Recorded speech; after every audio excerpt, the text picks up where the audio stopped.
evening, everyone. We'd like to welcome you once again to the Laurel Highlands football game here on the South Union Township Sports Network.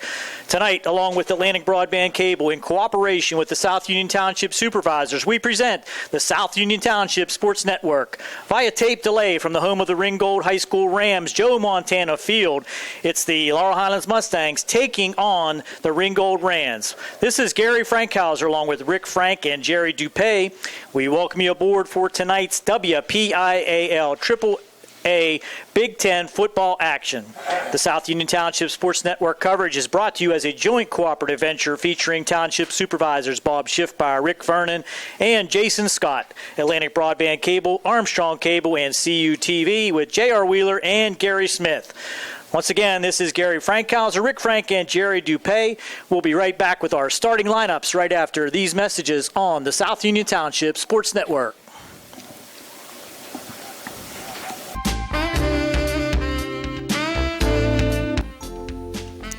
The Uniontown Chiropractic Center is proud to help sponsor the Laurel Highlands athletic teams and its staff. The center is celebrating its 30th year anniversary under the direction of Dr. Garrett Breakiron. The staff is comprised of Dr. Kurt Sturdivant, Dr. Gregory Hogan, and 7 chiropractic assistants.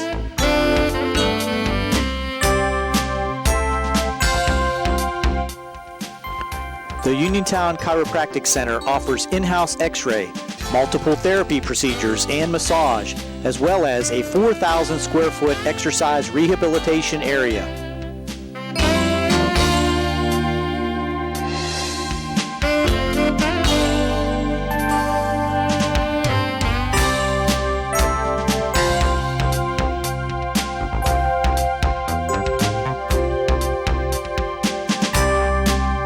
The center not only treats spinal conditions, but performs therapy and exercise rehabilitation for post-surgical hip, knee, and shoulder conditions. Appointments can be made by calling 724-437-1910, Monday through Friday from 8 a.m. till 7 p.m., and Saturday 8 a.m. to 12 noon.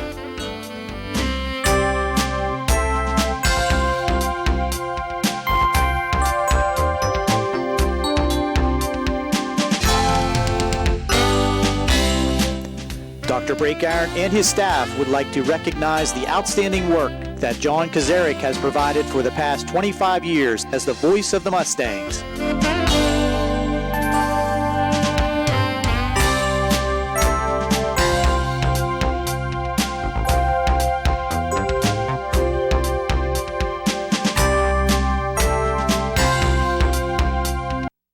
Here we go with the starters for the Laurel Highlands Mustangs on offense. Across that front line, we have number 77, Brandon Shurry, a sophomore, 6 foot, 285-pounder. Number 76, Max Suchovitz, a senior, 5'10", 195-pounder. At center, number 65, Dylan Groh, a senior, 6'1", 285-pounder. Checking in for the Mustangs, number 52, Hunter Scott, a 5'10" junior, 225-pounder, and Marcus Bobanovich, number 50, a 5'10" junior. In the backfield, number 33, Hunter Sloboda, he's a senior, 5'7". Also in the backfield, number 21, Lucas Boyle, a 5'9" senior. Jimmy Pierce is at quarterback, number 11. He's a senior, 5'8". Sharing the duties in the backfield, Jarvis Cruz, a 5'9" senior, and Christian Jones, a 5'11" senior. On the outside and at tight end, number 2, Ian Edenfield, he's a 6'3" sophomore. Number 3, Jacob Swartz, a 6'4" junior. And number 25, Chad Livingston, a 6 foot senior, leading the WPIAL in receiving. And we'll be back with the starters for Ringgold right after this on the South Union Township Sports Network.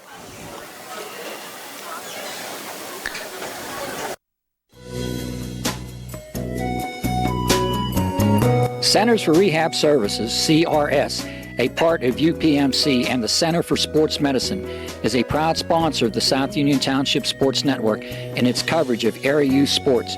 Make Centers for Rehab Services your choice for all of your physical and occupational therapy needs. CRS, located at 160 Wayland Smith Drive, provides physical therapy, occupational therapy, work injury programs, and hand therapy. Valuing patient satisfaction is one of their highest priorities. Centers for Rehab Services offers a patient-centered environment where each patient has an individualized treatment plan developed for their specific needs. They are experts in helping you recover from injuries, increase strength, and build endurance. CRS professionals have become highly skilled through a strong commitment to continuing education and advanced certifications to ensure the most cutting-edge and cost-effective treatment for their patients. Jim Burns, a lifetime Uniontown area resident, is a licensed physical therapist and facility director of the Uniontown location, as well as a field faculty instructor for Duquesne University and for the University of Pittsburgh School of Physical Therapy. He invites you to stop by his state-of-the-art location and discuss your rehabilitation needs. Center for Rehab Services is participating with most insurance plans, including all Highmark products, UPMC Health Plan, and Medicare. Available 5 days a week and offering extended hours for patient convenience. Patients are seen within 24 to 48 hours and walk-ins are always welcome. Patients may also be seen through direct access, which does not require a physician's prescription. CRS worked with physicians and other healthcare providers to help you find relief, live your life again, and get you back into the game. For more information, call CRS at 724-437-7500. Where you treat for physical therapy is always your choice, so ask for Centers for Rehab Services. It's your health, it's your choice.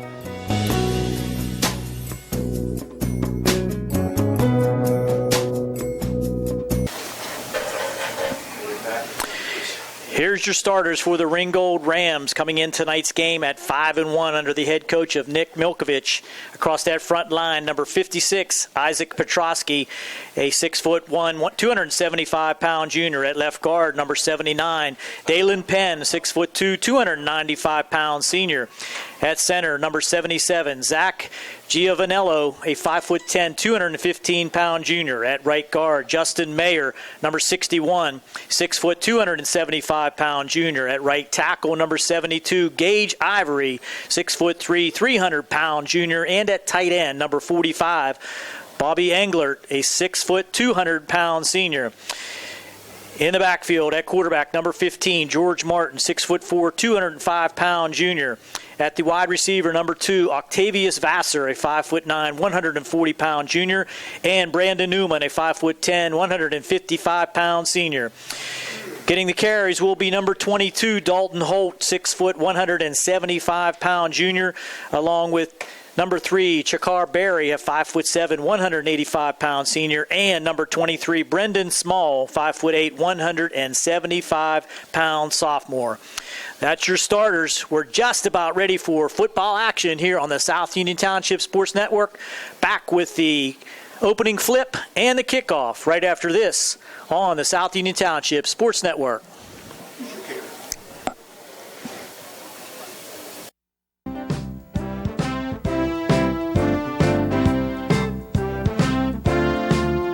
Ted Sova Body and Fender Repair, LLC, is proud to be a sponsor of the South Union Township Sports Network. They have been serving the area with quality work and integrity for more than 40 years, and they would like to again thank their past customers and look forward to serving new customers as well.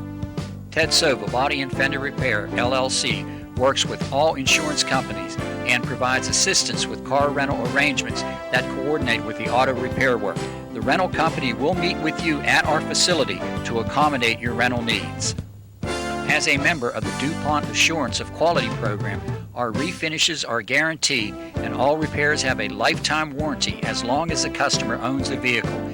Ted Sova Body and Fender Repair, LLC, clearly recognizes and understands the current and ever-changing atmosphere that exists in today's collision repair and insurance industries. So please contact Ted Sova Body and Fender Repair, LLC, located at Atlas Road in Hopwood.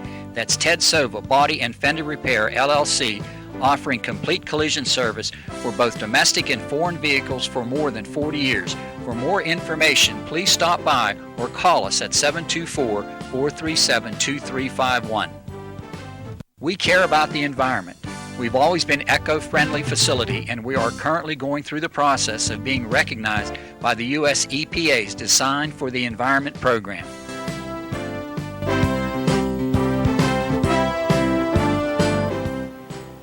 For all of your auto body needs, come to Ted Sova Body and Fender Repair, because there is a difference. So please contact Ted Sova Body and Fender Repair, LLC, located at Atlas Road in Hopwood. That's Ted Sova Body and Fender Repair, LLC, offering complete collision service for both domestic and foreign vehicles for more than 40 years. For more information, please stop by or call us at 724-437-2351.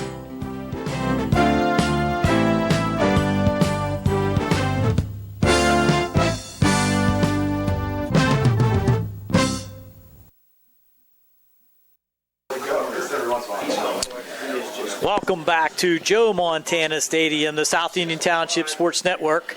Gary Frankhouser along with Rick Frank and Jerry Dupay. We're just about ready for the coin toss here this evening. Coming to the center of the field, the captains for Ringgold, number 3, Chakar Berry, number 5, Jordan Briscoe, number 36, Connor Gary, and number 79, Dalen Penn. For the Mustangs, number 11, Jimmy Pierce, number 25, Chad Livingston, number 65, Dylan Groh, and number 84, Nick Campbell. And Gary, the officials tonight for the game, the referee is Bob Boyd. The umpire is Bob Cornell. The linesman is Matt Stevenson. The line judge is Ed Gaminsky. The side judge is Tom Hack. And the field judge is Pete Barnes. Referee giving the information is Bob Boyd, and Ringgold has won the toss, has deferred. And the Mustangs will have the ball to start things, going left to right on your TV screen, wearing the all-white away jerseys, and Ringgold in the dark blue home uniforms. We're just about ready for the opening kick. Important game for both teams here tonight. Ringgold coming in off of their sole loss to Bell Vernon, and the Mustangs hanging on to playoff life. Need to win a couple of these last 3 games. I was down on the field, Gary. It's in great shape, and the wind really is not a factor. It's tickling a little bit, tickling the flag a little bit, but that's not a factor like it was last week. So, even with the dropping temperatures, it's a perfect night for football here in southwestern Pennsylvania. It looks like it looks like the. Sorry about that. I got distracted. Yeah, we were just told they just cut the grass here at the artificial turf, so we're in real good shape. It's tight. It's tight. 25, Chad Livingston. Doing the kicking for the Ringgold Rams, number, is that number 9? Number 19, Matt Cannon. Buckle the bonnets, deep for the Mustangs, Livingston and Boyle. We're just about ready for action. These two teams are fired up, Gary. We'll see if Laurel Highlands can break through that ceiling that they've had. They just haven't been able to play the whole game. Here is the kick. A line drive is going to be taken by Livingston about the 15-yard line. Tries to get outside, and he's going to be tackled there at about the 22. Tackled down there by number 12, Justin Nemick. He thought about reversing field a little bit there, and then just decided to take it straight up. So Mustangs 1st and 10 from their own 22-yard line. Low line drive kick, but it was near the sideline, and that sideline acts as an additional defender. Pierce brings them out. The referee's slowing him a little. To the short side, double tight end, Sloboda. That was close to being offsides. Now Pierce changing the play. Late in the play clock. Up the middle now, this is Jones. Right up the middle for a couple. Tackled there by number 42 for Ringgold, Trevor Colucci. Gain of about 2, 2nd and 8. Gain of 3 on the play, 2nd down, 7 at the 25. Pistol formation for Pierce. Has Jones behind him, fakes it inside now, takes it himself off left side. Familiar Jimmy Pierce run out close to the first down. It looked like he's about a yard short, going to depend on the spot. And now he is very close to the first down. We're going to have to be a gain of 7 right on look and see how they're going to call it. Gary, They're moving the sticks. It's a first down. That's a great first down. You have to say Jimmy Pierce has made a lot of good decisions in that triple option and held on to the ball. He's taken great care of the ball this year. No doubt about it. His ball handling is uncomparable to anyone we've seen. And now up the middle, driving hard, Christian Jones again. So off the left side, his first run, this time off right guard, gains about 5. That's a win on first down for the Mustangs out to the 37-yard line. As we talked about on the radio side, Gary, that run game sets up the pass game for Jimmy. He can definitely stretch the field. Edenfield changes sides. Now way unbalanced to the left, and this is going to be up the middle again by Jones, and he's tripped up as he gets past the 40-yard line. Tackle again there by Colucci. 36, Connor Gary. They'll spot it at the 41. That's going to bring up third down and 2. It's a great crowd tonight, Gary. Beautiful night. Popular event in the Mon Valley. High school football on a Friday night. He's changing the play again, Jimmy Pierce. Just underway, and here's going to be a handoff up the middle. That's Jones. He pushes ahead and really on the second and third effort gets the first down for the Mustangs all the way out to the 45-yard line. Finally stopped there by number Barry on the tackle. Mustang ball at the 45. He was stopped initially and kept grinding that up, pumping those Connor legs. Gary on the tackle there, but he just pushed it ahead for the first down. Would not be denied. Starting on the ground, Gary, 4 plays in a row. Well, we heard Coach Just talk about trying to take advantage of some ball control. Pierce is smothered in the backfield this time. Really read very nicely by the Ringgold defense that time by Robert Engler from his right side end position. Just crashed down hard on the play as Pierce definitely wanted to keep that one and try to get around the left side. Loss of 1.5, second down and 11. Now Pierce looking for the quick hitter to Livingston. Gets it to him, makes one tackler miss, now has room. He's loose in the backfield of Ringgold all the way down to the 32-yard line. Give Chad Livingston all the credit on that one. It looked like he was going to be hit for a loss. Just broke 2 tackles once he got into that defensive backfield of Ringgold. Just had one man to beat and a touchdown saving tackle there by Darius Tyree as Chad Livingston takes it into Ringgold territory at the 31-yard line. Chad almost got stopped at the line of scrimmage there. Now here's Pierce off right side, fakes it inside to Jones and takes it inside the 25 to the 24-yard line. Gain of about 7 on that play by Pierce as he saw the opening on the right side. They like those slants and they like those bubble screens. Second and 3. Mustangs controlling the opening possession. Now he's going to go deep. Now he looks up the middle, tries to break it through, and he's going to be grabbed at the line of scrimmage. But he's going to maybe get back to the line of scrimmage as he didn't have anybody open. Off the bottom of the pile there is Isaac Petrosky. He was looking at Edenfield on the flag pattern to the right side, and he just wasn't open. So it was a good idea to pull it down and not risk any kind of a turnover. Third down and 3. Now, up the middle again, Jones using his power again, and he's going to have the first down again for the Mustangs inside the 20-yard line to the 19 as Christian Jones showing good leg power here on the first drive for the Mustangs.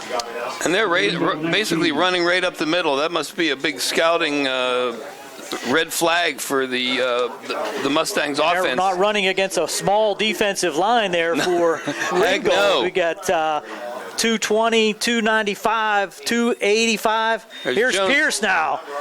Pierce fakes that ball up the middle, and you really have to pay attention to know who has the ball. And he gains another good 6 yards. 7-yard run on the first down play. Second down and 4. Pierce was 17 yards on the ground. But the most important thing is, Gary, they have the ball, they're keeping their defense off the field, and they're moving the sticks.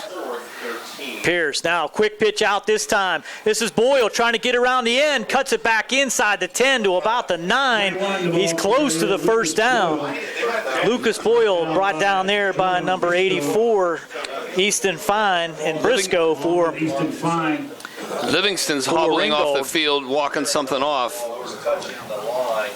Now what do we got? We might have to have a measurement for this one. It's not quite at the inside the 10-yard line, less than a yard. So Pierce from the shotgun, he's going to hand it to Christian Jones, no doubt, and he's going to have the first down at about the 7-yard line. So everyone knew Jones was going to get it that time, and they couldn't stop him. First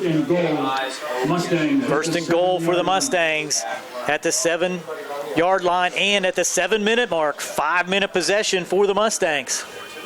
First and goal, 7.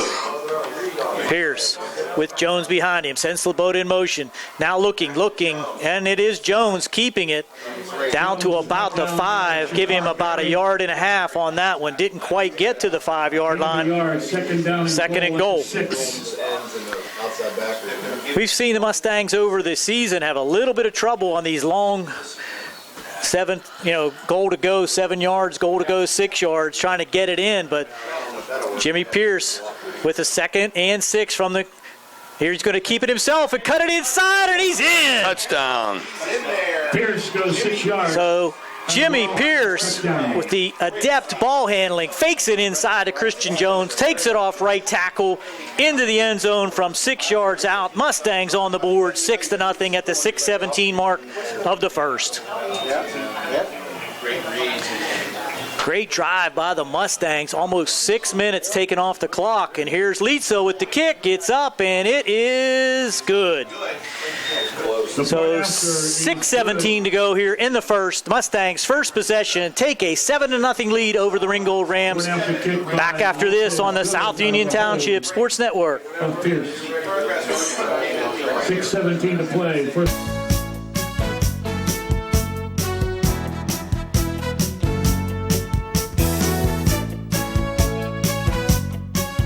Central Cab, Coach USA, has been providing the highest quality motor coach charter and tour service to our community for over 39 years. Under the leadership of Dave Mansberry, President and General Manager, our experienced and professional drivers log over 3 million miles per year in our fleet of 57 modern motor coaches. Each coach offers plush interior with reclining seats, DVD players, and are all air-conditioned and restroom equipped. Central Cab is proud of their excellent safety record and has been awarded the highest rating from the United States military and federal Department of Transportation. Central Cab Company is the exclusive transportation provider for the athletic programs at West Virginia University, W&J College, Waynesburg University, and Marshall University, as well as the Washington Wild Things. Central Cab Tours can also plan your vacation. Call today to receive a copy of our tour brochure. With 53 tours ranging from day trips to Pittsburgh to a 9-day cross-country excursion, you are sure to find the perfect getaway. Don't forget to race to the back of our tour brochure for a look at the exciting NASCAR tours we offer.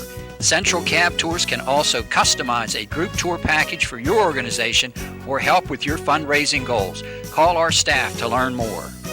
Remember, Central Cab Company will focus on the details so you can focus on the fun.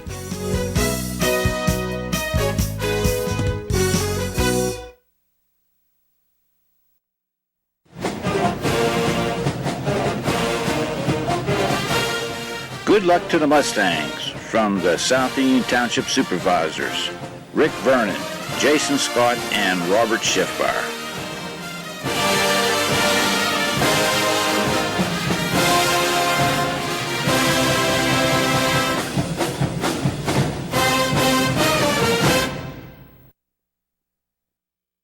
Welcome back. Mustangs with the first possession score, lead 7-0. Teeing it up now will be Litza. Litza will kick off. Kicking off for the Mustangs. Octavius Vassar, Brendan Small, and Dalton Holt. Vassar deep middle for the Ringgold Rams, and they roll it down to the 25-yard line. Picked up by one of the utbacks, and that looks like number 45 for the Mustangs, Chad Petrus, on the tackle. Tackled by number 45. Chad So an up back there for Ringgold. I believe that was number 25. Nicola Regano on the return takes it out to the 37-yard line. So the Mustangs not taking any chances, kicking it deep. Will give Ringgold 1st and 10 at their own 37-yard line. That has to give Laurel Highlands a lot of confidence, Gary. They don't want to be playing come from behind football. Absolutely. Now, here goes Ringgold at quarterback, George Martin from the shotgun. They're going to fake it and go outside. Now picking it out there for Ringgold and picking up a quick 11. Dalton Holt. Number 22, Dalton Holt. First down. Dalton Holt on the reception for Tackle made by Chad Petrus. Ringgold picks up 11. Petrus on the tackle, but not before a quick 11 yards and a first down for Ringgold. Ball sitting at the 49-yard line. Considering they run about 95% of the time, Gary, that was surprising that they came out with that pass right away.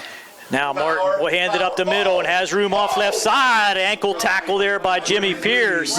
Number 23, Brandon Small on the carry. Pierce on the tackle, but give him 7 on the carry, 2nd and 3. Hey, Gary, it's that same big offensive line that was on the defensive line, so they average over 285 pounds. Now inside handoff, fake, and this is going to be Small around the right side, and he's going to have the first down. Brought down again there by Pierce and Petrus, but first down for Small around the right side. So Jimmy Pierce having to do a lot of work on defense in this first drive by Ringgold as they're getting some big chunks down to the 37-yard line of the Mustangs. Martin in a shotgun, up the middle now to Small. And this time the Mustangs a little more stout. Coming up for the tackle, number 28, Eisler. Looked like Chakar Berry on the carry that time for Ringgold. Picks up about 4, 2nd down and 6. Martin really deep on that shotgun snap. He's a good 6-7 yards deep. And the running back is even deeper, almost 10 yards deep to see things. And it's a high snap. Now he fakes it and looking deep. Up the middle, and there's a catch up the middle for Ringgold inside the 5 to the 4-yard line. Complete there to number 22, Dalton Holt. Just on the streak right down the hash mark. Tackled by Edenfield, but sets up Ringgold 1st and goal quickly at the 3-yard line. That's an important 30-yard strike there. First and goal at the 4. 1st and goal at the 3. Now Martin gets a high snap, hands it to Small, goes around right side, and is he in? He is. Chakar Berry for the touchdown. Chakar Berry, I correct myself, number 3 for the Ringgold touchdown. So they waste no time answering at 4:36 to go. A 3-yard run by Chakar Berry brings Ringgold to within 1. They go into the muddle huddle, and now they sprint back over as the kicker, Matt Cannon, on for the kick. 24, Joe Romano with the point after touchdown. As a Joe Romano now in for the kick. High snap, kick is up, and it's blocked. The kick is blocked. So the Mustangs retain a 1-point lead after the first possession for Ringgold. It's now Laurel Highlands 7, Ringgold 6, right back on the South Union Township Sports Network.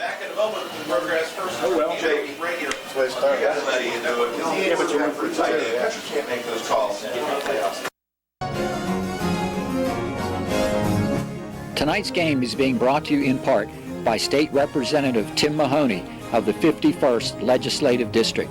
With offices in Uniontown and Chalk Hill, Representative Mahoney is dedicated to providing the best leadership and quality representation to his constituents. He can be reached at 66A Lebanon Avenue in Uniontown, 724-438-6100, and in Chalk Hill at 2925 National Pike, 724-437-2521. Good luck to all of the area teams from State Representative Tim Mahoney of the 51st Legislative District.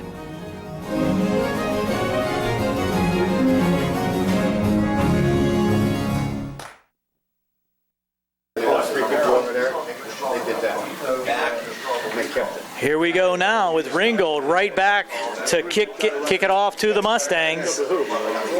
Both teams scoring on their first possession, but the Mustangs able to block the extra point. Jimmy Pierce coming through for the block. Keeps that 1-point lead with 4:36 to go here in the first. That took less than 2 minutes for that drive, Gary. If that's the case, it'll be a track meet here. Matt Cannon will kick off for the Rams. Boyle and Livingston deep to receive. Again, kicks it to the sideline. This is Livingston at the sideline trying to find room. Breaks through to the 30, and he's knocked down there by number 42 for Ringgold. On the tackle, number 12. Trevor Colucci. A 16-yard return. 16-yard return out to the 31-yard line. Here's the road. Don't forget folks what they're doing. We go say. So the Mustangs now with their second possession. Pierce in the pistol. Strong formation left. Trying to pull the Rams off with the long count. Now Pierce changing the call.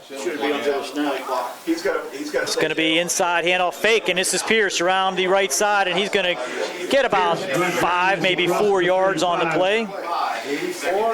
Tackle there by number 36 for Ringgold, Connor Gary.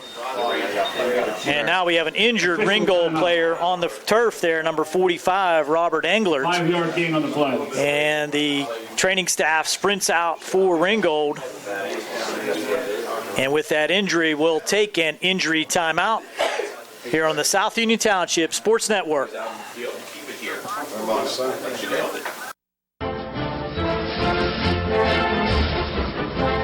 Smith, Lewis, and Chess, financial advisors of Uniontown, would like to wish the Laurel Highlands Mustangs football team and their coaches to have a successful season this year.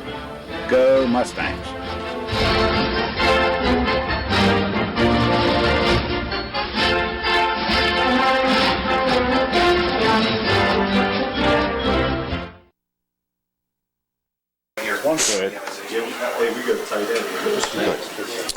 We're back after the injury timeout. Bobby Englert going off on his own power, but a little bit slowly, and they may miss him both on the defensive side and at tight end on the offensive side. 2nd down and 5 for the Mustangs at the 36-yard line.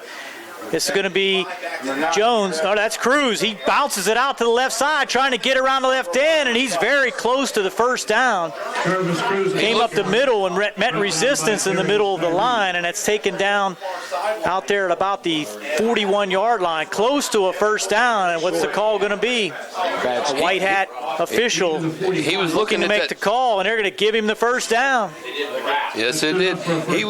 Ringgold Rams did not secure the tackle there as Jarvis Cruz came in for his first opportunity of the evening. Picks up the first down for the Mustangs. He could see that first 41-yard line. He could see that first down marker, and he ran for it.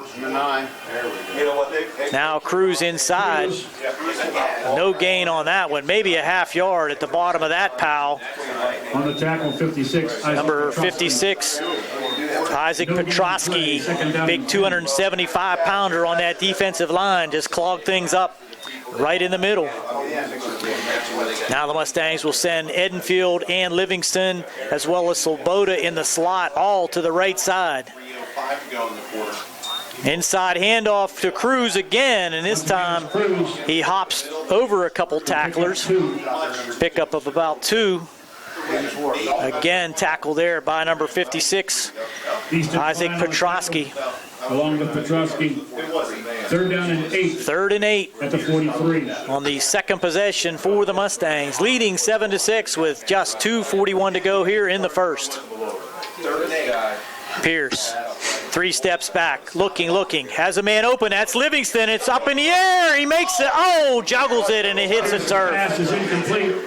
Fighting for the ball there with Darius Tyree, broken up, but Livingston had a shot at it close to the first down marker at about the 50-yard line. That's one of the most dramatic incomplete passes, Gary, I've ever seen live. That was he really concentrated on that and just couldn't suck it in there.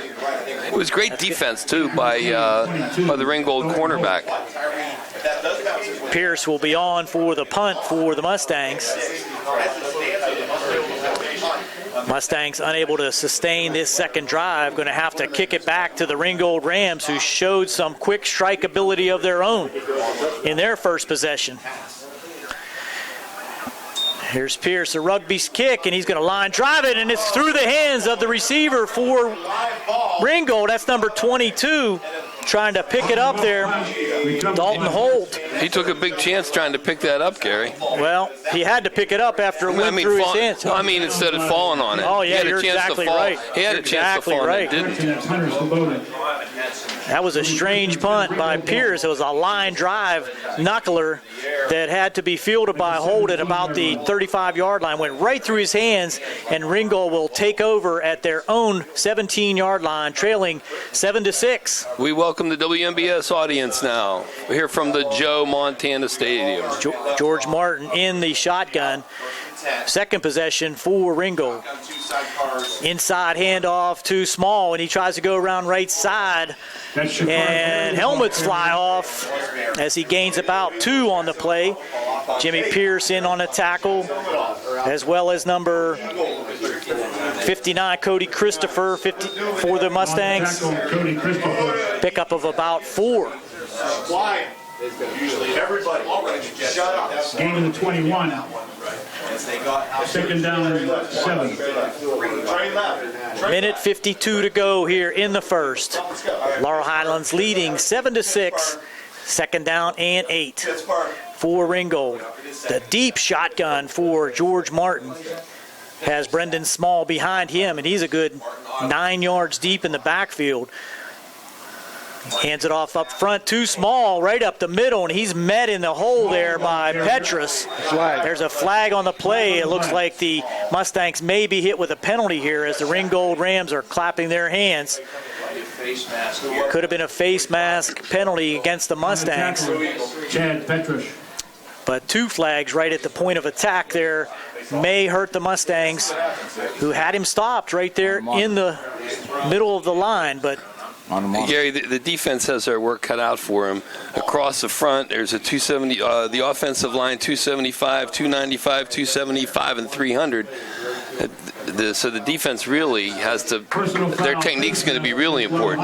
And it is a face mask against the Mustangs.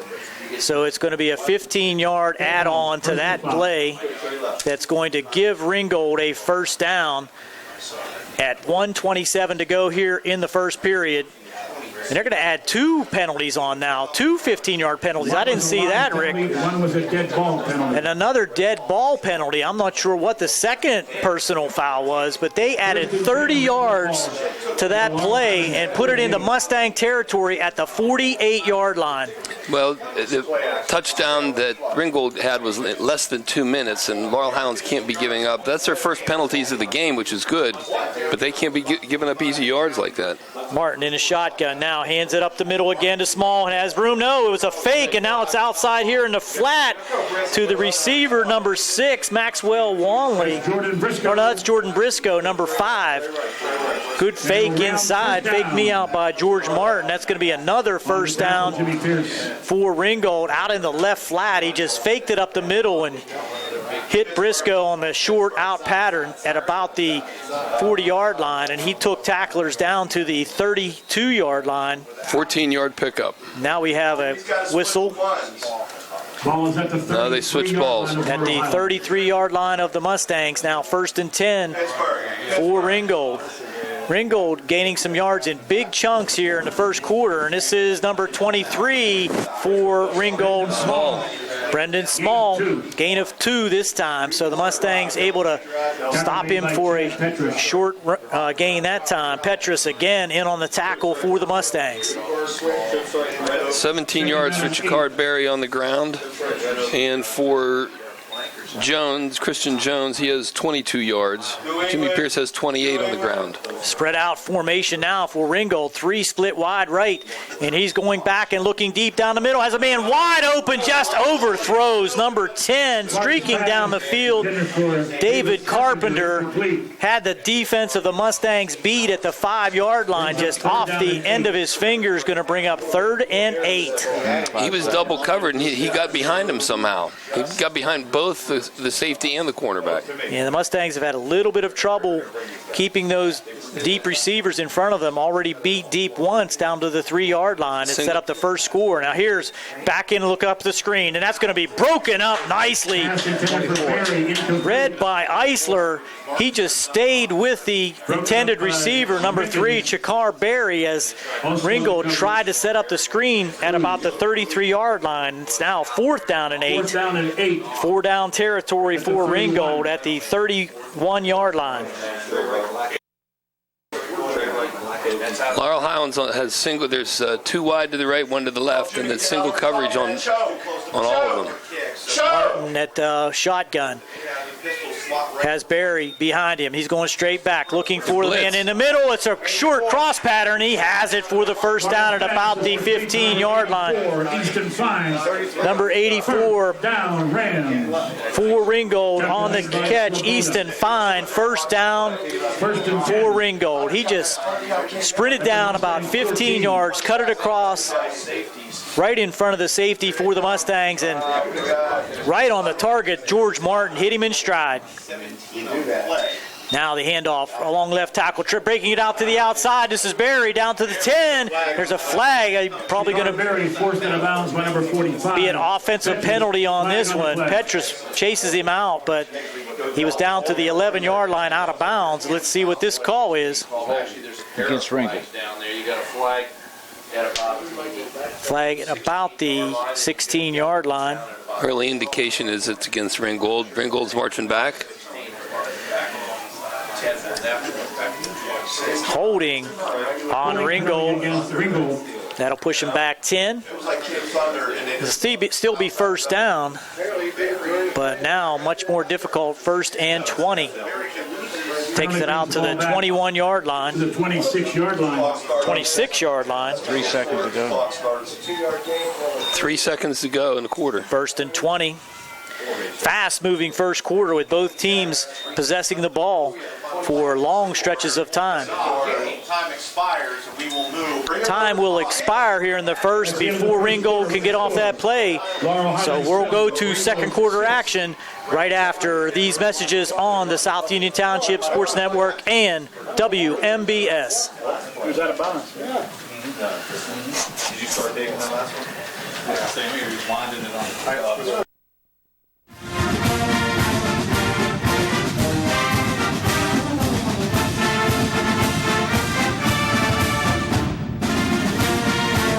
Good luck to the Laurel Highlands Mustang football team from the Laurel Highlands Football Boosters.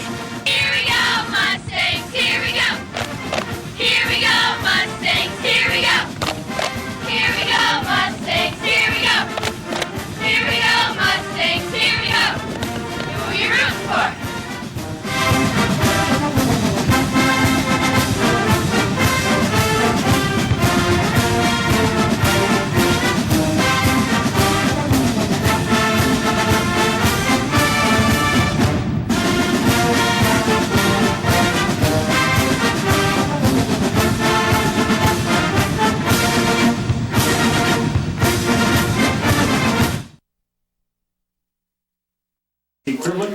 Welcome back on the South Union Township Sports Network and WMBS. Mustangs holding on to a 7-6 lead as we get underway here in the second quarter with Ringgold facing a 1st and 22 at their Mustang 26-yard line. Martin sets Cherry to the left, and now the inside handle. Ball's on the turf, and Martin falls right on it. Martin sets up in that deep shotgun. he moved Cherry to his left, and it looked like an inside handoff was going to go to Cherry around the right side, but they kind of collided, and the ball went on the turf, and they're going to lose a couple more yards back to the 32-yard line. Well, blowing up that play was a blitz by Brandon Eisler and Jacob Swartz. Yeah, they certainly made things interesting in that backfield, had a chance to drop on it. Now it's 2nd down and 28. Now, inside cross and breaking loose down to the 10, 15, inside and in for the touchdown. Martin's pass is complete to number 8. Unbelievable. Now we got another flag on the play. 31-yard pass by Marshall. Who caught that one down there? Was that number 84? Number 84, Easton Fine. Penley. Let's see, the penalty, I think, was after the touchdown. Looked like some unsportsmanlike conduct after the play. There's official. Quick 10-yard square in, and once he caught the ball, he broke 2 tackles down the left sideline, dove inside the pylon. They're going to call it back. Wow. That flag came out well after the play was over, and you would have thought that that would have been a... Ball comes back to the 28. Eckall's going to go back to the 28-yard line. Another 5 yards back. They were in the red zone, and now they're almost to the 30. Now they're going to give them first down? No, 2nd down. I'm sorry, 2nd down and 22. I couldn't understand this whole scenario. Now again, down the middle, overthrown. Intended again there for number 84, Easton Fine.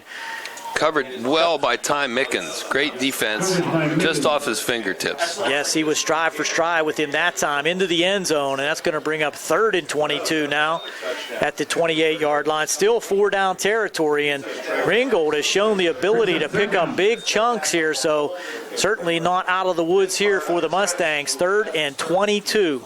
3rd down and 24. The sticks to reach are inside the 5-yard line at about the 4.5.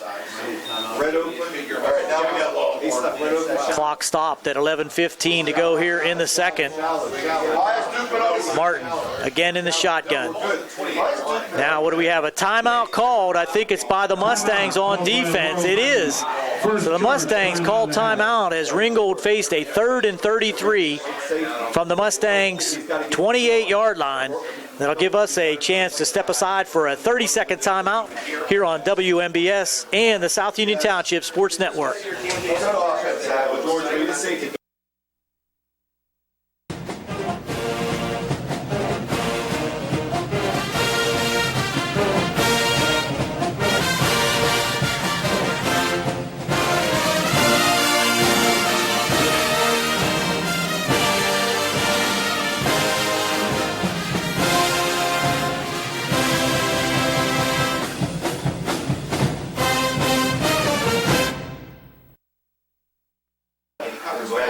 Right back after the quick defensive timeout by the Mustangs. Coach just did not like what he saw. 3rd down and 23. Martin going straight back, looking, now gets grabbed in the backfield. It's going to be a sack. Brought down in the backfield by Petrus. Good penetration. Martin had nowhere to go on that one as he was looking deep again down the right side this time. Gain of 2 on the play as he did get back to the line of scrimmage. It's now 4th down and 22. Ball's at the 27-yard line of Laurel Highlands, and Ringgold will certainly go for it here. Replacements coming into the defensive backfield for the Mustangs. Cruz coming in, replacing Campbell. Timeout. And it looks like Ringgold's going to call timeout. Facing a 4th and 22 with 10:36 to go. Laurel Highlands clinging to a 7-6 lead. We'll step aside once again on the South Union Township Sports Network and WMBS.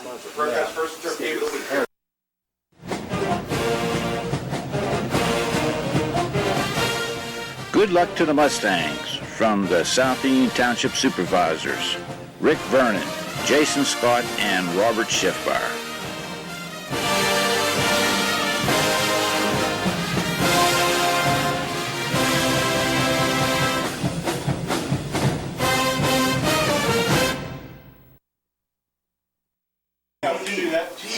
Show your score. Welcome back to the Joe Montana Stadium with Ringgold facing a big play, 4th down and 22 at the Mustang 27-yard line.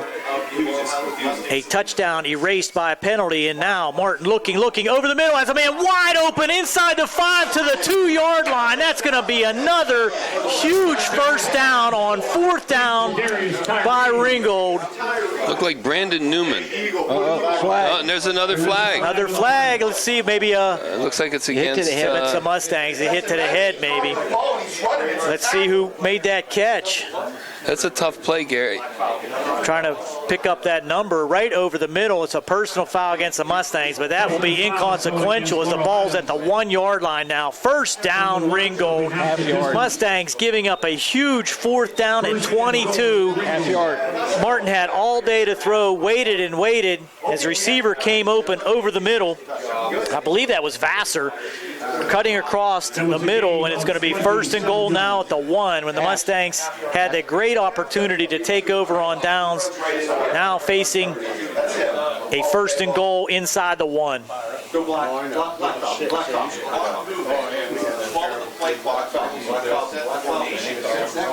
Now Martin will come up under center with number 3, Barry, straight behind him, and it's going to be Martin just pushing ahead, and he's in for the touchdown.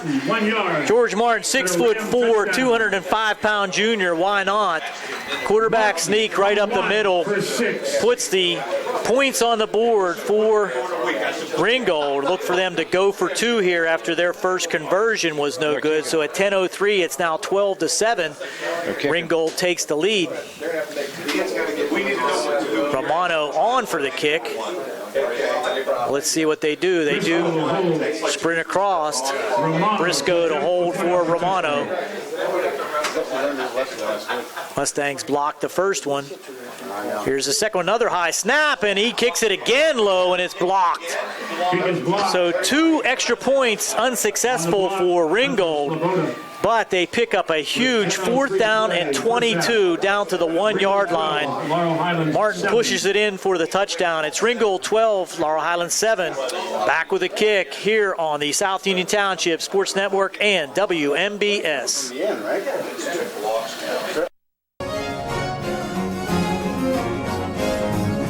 Tonight's game is being brought to you in part by State Representative Tim Mahoney of the 51st Legislative District.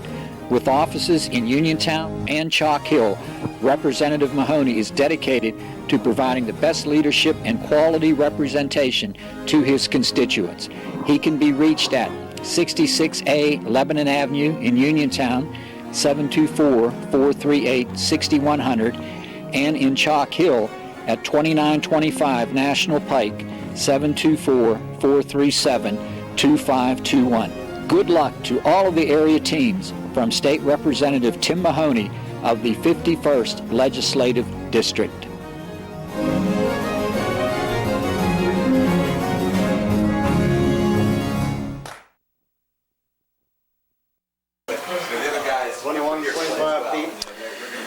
Here we go, back on the South Union Township Sports Network. Ringgold showing great resolve on 4th down and 22 from the 27-yard line. Picks up a 26-yard strike down the middle to the 1-yard line. Martin on the next play taking it in for the 12-7 Ringgold lead. Here's a kick. It's going to be picked off by Livingston. He's out past the 25 to the 30. And he'll drag tacklers out past the 35-yard line. Finally brought down there by Ringgold's number 84, Easton Fine. 84, Easton Fine. Mustangs once again taking over on offense, scoring on their first drive, going ahead 7-0, having to kick it away on their second drive. Just the 3rd possession for the Mustangs. It just shows you how important that kicking game is, Gary. We'll see if that comes back to bite Ringgold. Now, here's a pitch out to Boyle, I believe, trying to bounce off tacklers. And Boyle just kind of ran into resistance after gaining about 4 yards. Let's see where they're going to mark that. Number 10. made the tackle. They're pushing it back to only a 1-yard gain. He was out past the 40 before he was pushed back. Ball carrier rolled out of bounds at the Wow, that's a strange spot there, Rick. Throw the challenge flag. He had forward progress out to about the 39-yard line, but he was pushed back to just a 1-yard gain. Now up the middle, breaking tackles and pushing ahead to about the 41-yard line is Jones. Jones, the ball carrier. So Jones picks up 6, going to set up a 3rd down and about 4 for the Mustangs at the 41-yard line. Tackle there by Tyree for Ringgold. Carry out to That's Jones' 7th carry for 28 yards. 6. 3rd down. Another big play for the Mustangs to try to sustain a drive and keep their defense off the field. Third down 3. 3rd and 3. They've gone to the ground, Gary. Jimmy's only attempted 2 passes. Now here's Pierce on the pitch. Has a man up at Livingston, and he's going to have the first down at the 46-yard line. Really hit hard there by number 5. That's a Mustang first down. For Ringgold, making the tackle there was Jordan Briscoe, but that's a first down for the Mustangs. Livingston's a hard one to track, Gary, because he can run it and he's a deadly receiver. That's a rare thing, though, when your wide receiver is the pitch man on a triple option. Now, up the middle is Jones. He's going to be hit right at the point of attack there by number 36 for Ringgold, Connor Gary. Give him 1 on that carry. Gain of a yard, 2nd down and 9. Keeping that clock rolling now. 8:36 to go here in the second. Just to recap, Gary, Pierce is 13th in the WPIAL in receiving, and Chad Livingston is 1st. Now, up the middle is Jones, and he's going to make a few tacklers miss. Barry on the tackle out to the 47-yard line of Ringgold. Brings up 3rd and 4.5. Looking over and getting the call is Pierce. We got tight end left. Now Edenfield shifts to the right. 2 receivers to the right. Boyle in motion. Here's a handoff up the middle, and it's Jones taking tacklers again. Excuse me there. Got a little tongue-tied as Jones showed another strong effort inside the 40-yard line of Ringgold down to the 39. Nice 8-yard pickup there. Right off tackle. I think Ringgold was looking for the outside play that time and just caught him right up the middle. Now, straight back. Oh, what do we have? It's going to be a motion, I think, against the Mustangs. Nobody was set, and that might cost them 5 yards. It looked like Pierce was going to try to hit the deep one. Well, a dangerous thing just happened there, Gary. It would have been a problem. The number 42, Trevor Colucci, he was blitzing from the right side of the offense, which is Jimmy's blind side, and the whistle stopped him, but he was untouched. He was unblocked, and he got all the way to Jimmy before the 1st and 15 now for the Mustangs. Quick pitch out here to Livingston, trying to get it around the outside, and he's horse collared. Where's the call? Drugged down by the back of his shoulder pads at the 37-yard line. No call. Pickup of about 7 on the play. 2nd down and 8. No penalty. It was Easton Fine that dragged him down by the neck. Well, they're closer to it than us. Maybe he didn't have him by the collar. Inside now, Jones again. Jones carries to the 35. On the tackle down to the 35-yard line. Jones again picks up a strong 3 yards, brings up 3rd down and 6. It's almost been all on the ground, Gary. Clock running at 7:07 to go here in the second. Ball sitting at the 35-yard line of Ringgold. Boyle in the slot left, now in motion. Here's the reverse. There's room for Livingston. Breaks one tackler, needs one more. Sidesteps 3 Ringgold Rams down to the 15-yard line. To the 15-yard line. Finally brought down there at the 15-yard line by Connor Gary, but out in front there. Nice blocking. Number 59, Cody Christopher for the Mustangs. I love that downfield blocking. I love That's it. all you, Rick. No stats there, just yards. Good change of pace there for the Mustangs. 20-yard pickup. Up the middle. Reverse to Livingston. Jed has a quick 31 yards on 3 carries. Now here's Pierce holding inside the 5, hitting tacklers. He's into the end zone.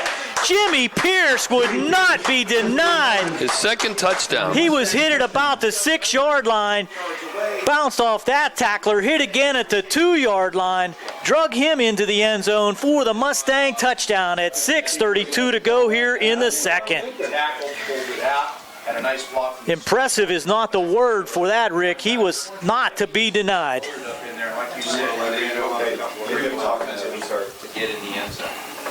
Laurel Highlands will pull the same. Line starts out at the far end, then we'll move in. On for the kick. Now they're going to go for 2. Here's the pass out in the flat, and there's going to be a penalty now. Looks like on Ringgold, as the Ringgold player just leveled Pierce, the holder. And I think that's going to be an unnecessary roughness call on Ringgold, and we may have another opportunity here for the extra point. Personal foul against Ringgold. Mustangs leading 13-12. That 2-point conversion was not going to be successful, but coming in there, I think that was Connor Gary, just jumped on Jimmy Pierce, and late hit caused for a personal foul. Laurel Highlands will attempt a 2-point conversion. So Jimmy Pierce will come back in, and a conventional now lineup for the Mustangs to try to go for 2 again. How long was that touchdown run, Rick? It was a 15-yarder. 15-yard touchdown run for Pierce. And he got hit 3 or 4 times. Now inside handoff. Did he get in? No call yet. What do we got? It's good. Late call by the near sideline judge as Jones on the carry picks up the 2-point conversion with 6:32 to play here in the half. It's Laurel Highlands 15, Ringgold 12. We'll be right back on the South Union Township Sports Network.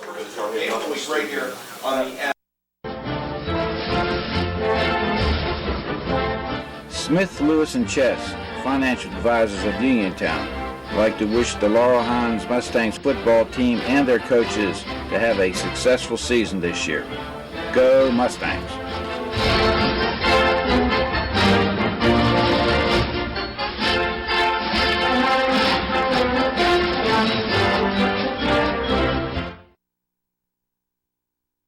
In the school. Once again, thank you to all the faculty. On for the kick now. Cameron Leitza for the Mustangs. Leitza will be kicking deep. Tyree Vassar to Vassar, sitting at his 10-yard line. There's a line drive kick, and it'll bounce at about the 15. Vassar having trouble picking it up. Now that pass to 20, and he's hit there again. Great special teams tackler, Petrus, as well as number 31 for the Mustangs, Kobe McKnight. So Petrus all over the field, as we have seen all season, Rick. Return for Brendan Small. First and 10. For Ringgold at the 30-yard line, now trailing 15-12. I know that the Mustangs appreciate Leitz's leg, but it shows a lot, as I said, when you don't have a kicker and when there's a problem. Absolutely. The holder and when everybody isn't working together. 3 receivers to the long, wide side now, and here's the wide receiver screen. There looks like a holding there on Cruz. He's going to get back up and make the tackle, but man, was that a difficult block there for Cruz to get off by number 1, Darius Tyree. Looked like he had him in a grab, but no call made. So a pickup of about 5 make it 6 on the wide receiver screen. to Dalton Holt. Ringgold trying to strike again quickly. It's Holt's Martin. Good.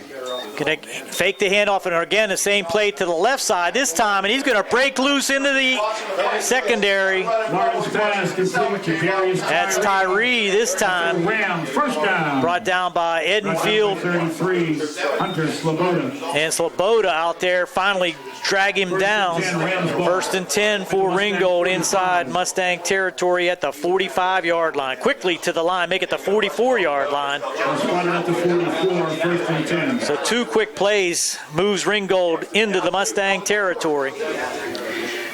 Martin with the 3 receivers to this side. Same play looks like coming back at us again.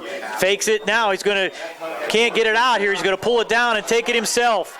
Martin takes tacklers inside the 40 to about the 36-yard line. We're setting up the same play to the wide side again, but the Mustangs had it deciphered and Martin had to pull it down, but he gets a good gain down to the 37-yard line, second down and 3.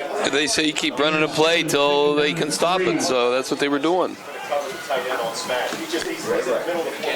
So Martin getting the call from the sideline. And our program says 6'4", 205 pounds for George Martin, but he looks about a foot taller than everyone else out there from our perspective. Especially next to Barry, who's 5'7". Now here goes Barry around the right side. Mustangs forcing it nicely, but that's going to be enough for a first down. Cruz came up and forced a play. Petrus came over to finish him off, but he does get the first down at about the 33-yard line. First and 10. 4:34 to go here in the first half. Ringgold trying to answer the Mustang score with the Mustangs leading 15-12. They've spread the ball out to a whole bunch of people, Gary. It's No doubt really about amazing. that. 1, 2, 3, 4. 7 different people have touched the ball other than Martin. Play coming in late here now for Ringgold. They don't Play seem clock to be, has to be running down.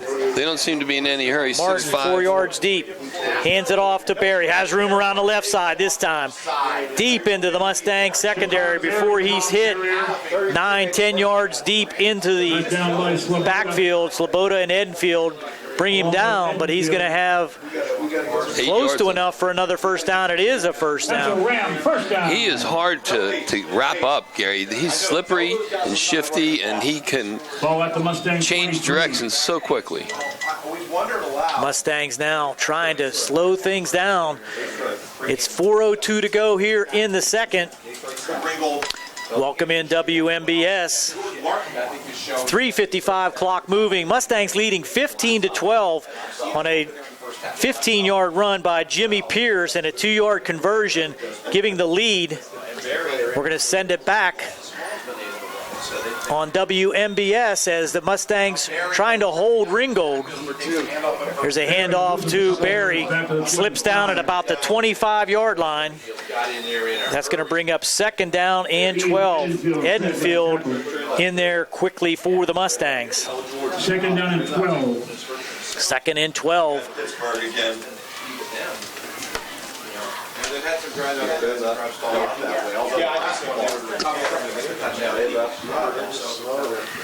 Martin giving the signals to his offensive line.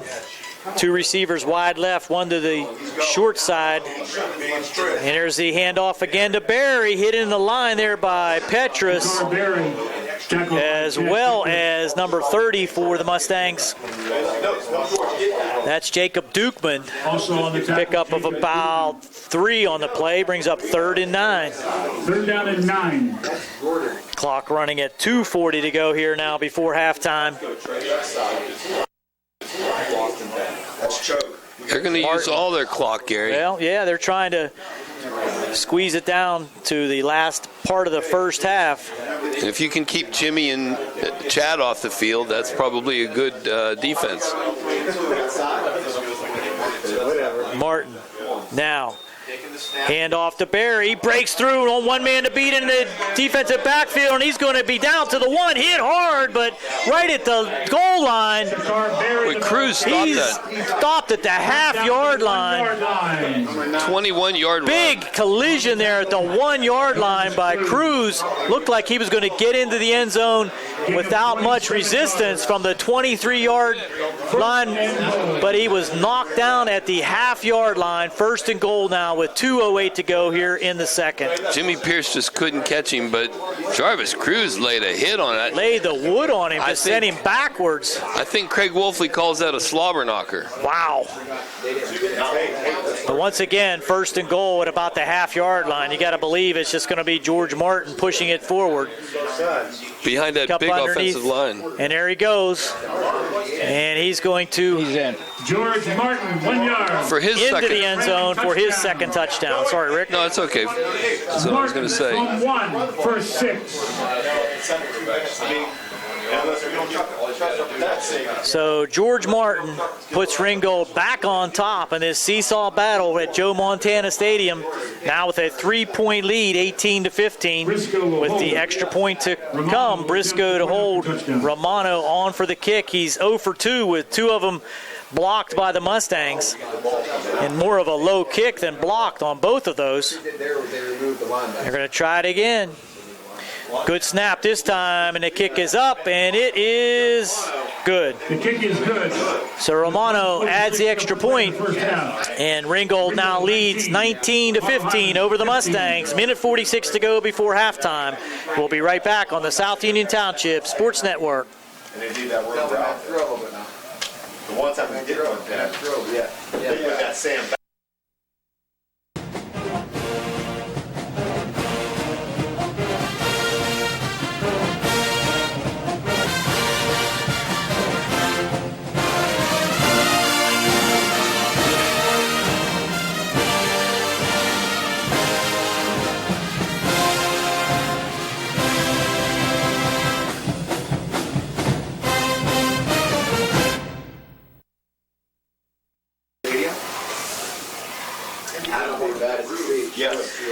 Back once again with the final minute 46 here in the first half.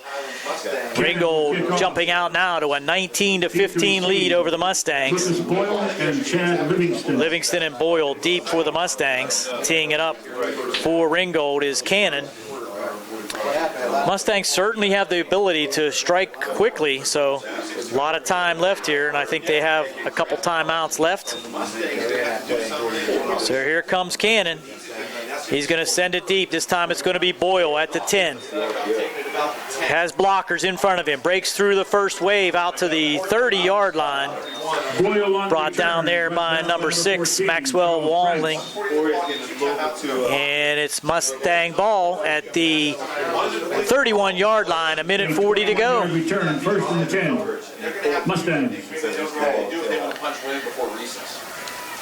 Yeah, they've got to try and Pierce will look to do something quickly, and Ringgold puts 5 men across the defensive backfield to try to mirror all of the weapons of the Laurel Highlands Mustangs. 4 men on the front line, 5 across the middle of the field, and this is Pierce breaking through, and he's going to have a gain out to the 37-yard line. Gain of 6. Second down and 4, but the clock's now running at minute 26 to go. Gain of 6 on the play. Quickly to the line. If Jimmy breaks through that second wave, he's got a long way to go. And now out here in the flat, it's going to be given to Boyle. Get out of bounds. No, I'm sorry, that's Sloboda, and he does get out of bounds. Complete to Sloboda for the first down. Briscoe on the tackle, but Sloboda gets out of bounds to stop the clock at a minute 12 to go at the 46-yard line. Make it the 45. Correctional spotted at the 45.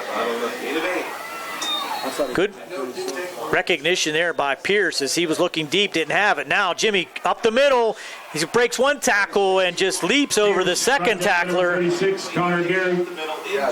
Number 36 for Ringgold. Gary on the tackle, but he picked up 8. Pierce for 8. Petrosky got in there in a hurry. He had Second down and 2. 47 seconds to go. Pierce looking deep. Has a man over the middle. That's, who is that? Boyle. Gets down to the 31-yard line. Ball's on the turf, but Sloboda picks it up. I think he was already called down. That's going to stop the clock for a first down to the 31-yard line. Clock's running. They have 2 timeouts, Gary. 40 seconds to go, and the Mustangs will take a timeout. Now threatening inside Ringgold territory at the 31-yard line with 40 seconds to go in the half. Ringgold 19, Laurel Highlands 15.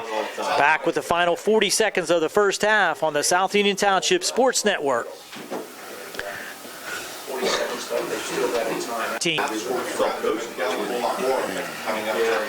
Here we go, back on the South Union Township Sports Network. 40 seconds to go in the first half. First and 10 Mustangs at the 31-yard line.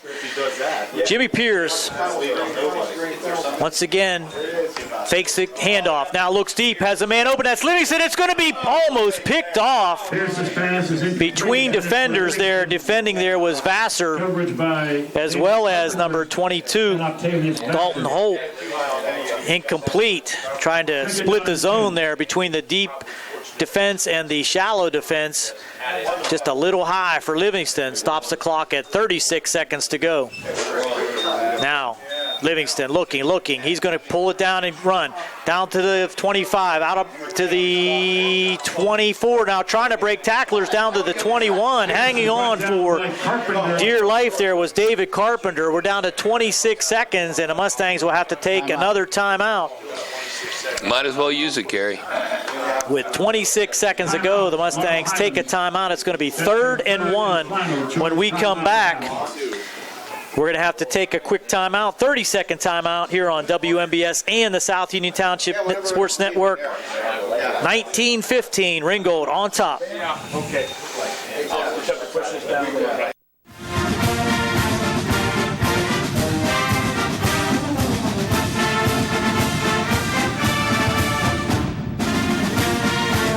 Good luck to the Laurel Highlands Mustang football team from the Laurel Highlands Football Boosters. Here we go, Mustangs, here we go. Here we go, Mustangs, here we go. Here we go, Mustangs, here we go. Here we go, Mustangs, here we go. Who are you rooting for?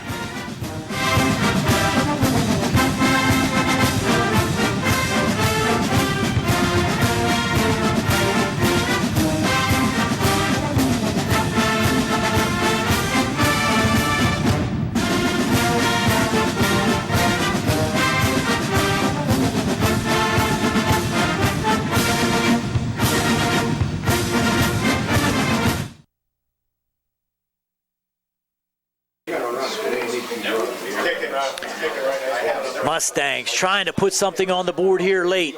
Exciting. Trailing 19-15. Exciting into the half. Falls on the 22-yard line. It's 3rd and 1. 26 seconds to go. I think they're out of timeouts now. There's going to be a run up the middle. No, handled by Pearson. He's going to break tackles all the way down to the 10-yard line. They're going to have to get on the ball quickly. That'll stop for the first down as they get to the 11-yard line. First down. First down. He doesn't wound the clock yet until they get those chains in place. Chain crew a little slow across the way. They've done a good job calling these plays before this. Here's Pierce looking. He has a man throwing the fade pattern, and does he have it? Oh! In and out of Livingston's hands. Good defense by Terrius Tyree as he just stripped it away from Livingston on the fade pattern in the far corner. Great pass. Looked like Livingston had it for a long time, but just raked away by Darius Tyree. 14 seconds to go. Second down and 10. Ball is at the 12-yard line. That was a good call and had a lot of opportunity to be successful. Here's a pass out into the side to Boyle, and he's going to get out of bounds. Short square out to Lucas Boyle down to the 6-yard line. 6-yard pickup. 6-yard pickup down to the 6. Clock with 10 seconds left. Clock will stop with 10 seconds to go. You can tell that these guys are seniors and have worked together for years, Gary. They don't even really have to think about it. They know what the other one's going to do, and they get out of bounds. Looking deep again. Now here's a pass again. Well, we got an interference call. Yes. Pass intended for Livingston, and Tyree just grabbed a hold of him, and he probably didn't need to. It looked like the ball was going to be out of Livingston's reach, but he did grab a hold of him, and you have to believe that's going to be a half the distance to the goal. Take it down to about the 3-yard line, but more importantly, the clock's down to 5 seconds. I'm a little surprised that he took that penalty, Gary. You're not talking about a rookie, JV guy. We're going to have to come up with a new rule in this situation under that circumstance. They should put the time back on the clock. I'm going to bring that up at the next Rules Committee meeting. Now, it's 4th and goal. That had to be 3rd, and this is ball's on the ground. On the ground, and that's going to end the half on a play that Jimmy Pierce is going to wish he had back. And with the kicker as good as we have, Gary, it looked like he was going to give it to Jones, and you're right, Rick. It would have been an opportunity for a field goal, but the ball came loose. Jimmy had to retrieve it with only 5 seconds. There was nothing else he could do. Mustangs come up empty at the 3-yard line to end the half. We'll go to halftime with Ringgold leading the Laurel Highlands Mustangs 19-15 on WMBS and the South Union Township Sports Network.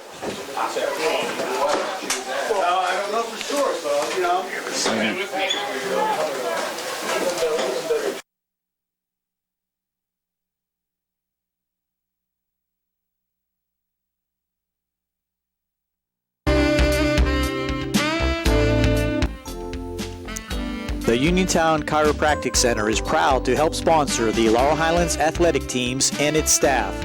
The center is celebrating its 30th year anniversary under the direction of Dr. Garrett Breakiron. The staff is comprised of Dr. Kurt Sturdivant, Dr. Gregory Hogan, and 7 chiropractic assistants.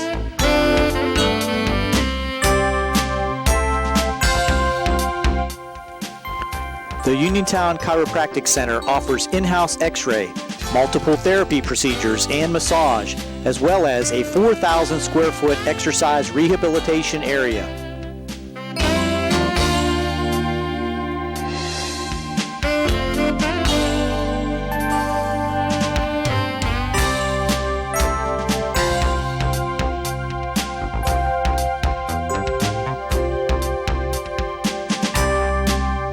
The center not only treats spinal conditions, but performs therapy and exercise rehabilitation for post-surgical hip, knee, and shoulder conditions. Appointments can be made by calling 724-437-1910, Monday through Friday from 8 a.m. till 7 p.m., and Saturday 8 a.m. to 12 noon.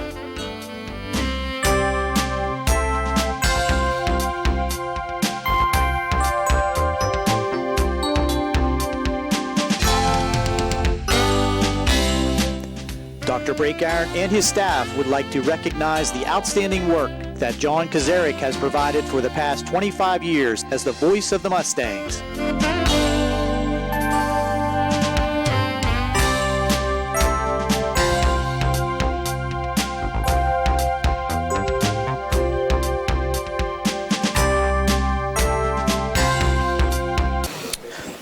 We're back here at Joe Montana Stadium for halftime activities as the Mustangs trail the Ringgold Rams 19-15. Let's take a look at the halftime statistics. First quarter scoring brought about on the 6:17 mark, a 6-yard run by Jimmy Pierce after a 5-minute and 43-minute drive. Cameron Leitz's kick was good, and the Mustangs led 7-0 on their first possession. Ringgold came right back, though, with just 4:36 to go in the first. A 3-yard run by Jakar Berry. A 63-yard drive. Kick was blocked, though, by Jimmy Pierce, and the Mustangs still led 7-6. Starting the second quarter at the 10:03 mark, George Martin took it in from 1 yard out.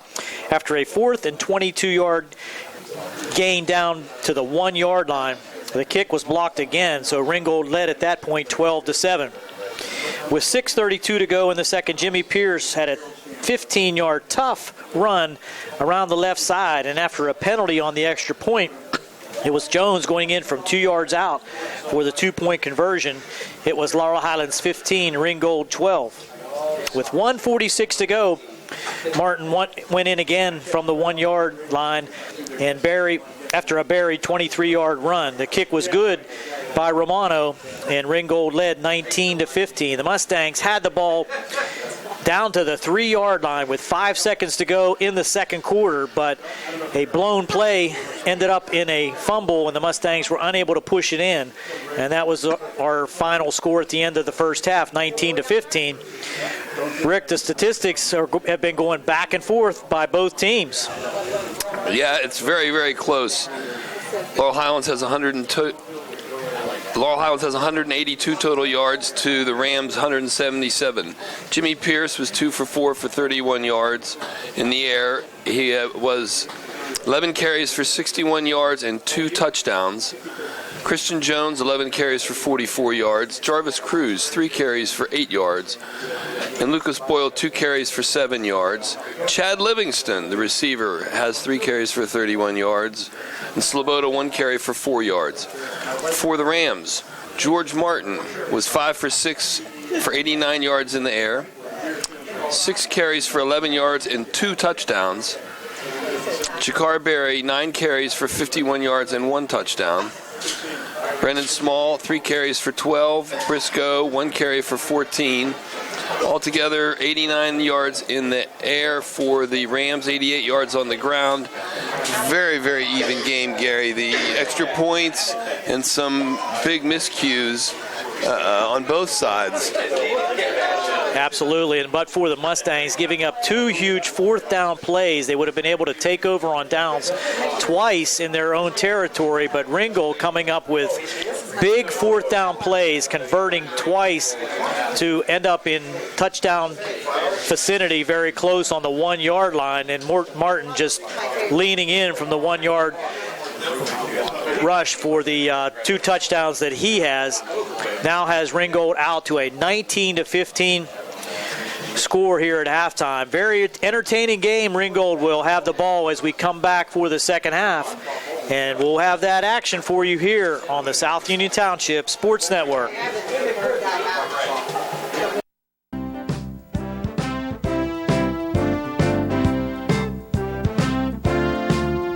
Ted Sova Body and Fender Repair, LLC, is proud to be a sponsor of the South Union Township Sports Network. They have been serving the area with quality work and integrity for more than 40 years, and they would like to again thank their past customers and look forward to serving new customers as well. Ted Sova Body and Fender Repair, LLC, works with all insurance companies and provides assistance with car rental arrangements that coordinate with the auto repair work. The rental company will meet with you at our facility to accommodate your rental needs. As a member of the DuPont Assurance of Quality program, our refinishes are guaranteed and all repairs have a lifetime warranty as long as the customer owns the vehicle. Ted Sova Body and Fender Repair, LLC, clearly recognizes and understands the current and ever-changing atmosphere that exists in today's collision repair and insurance industries. So please contact Ted Sova Body and Fender Repair, LLC, located at Atlas Road in Hopwood. That's Ted Sova Body and Fender Repair, LLC, offering complete collision service for both domestic and foreign vehicles for more than 40 years. For more information, please stop by or call us at 724-437-2351. We care about the environment. We've always been an eco-friendly facility, and we are currently going through the process of being recognized by the U.S. EPA's Design for the Environment program.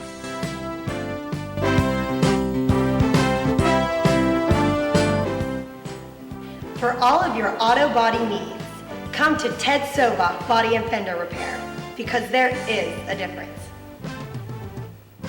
So please contact Ted Sova Body and Fender Repair, LLC, located at Atlas Road in Hopwood. That's Ted Sova Body and Fender Repair, LLC, offering complete collision service for both domestic and foreign vehicles for more than 40 years. For more information, please stop by or call us at 724-437-2351.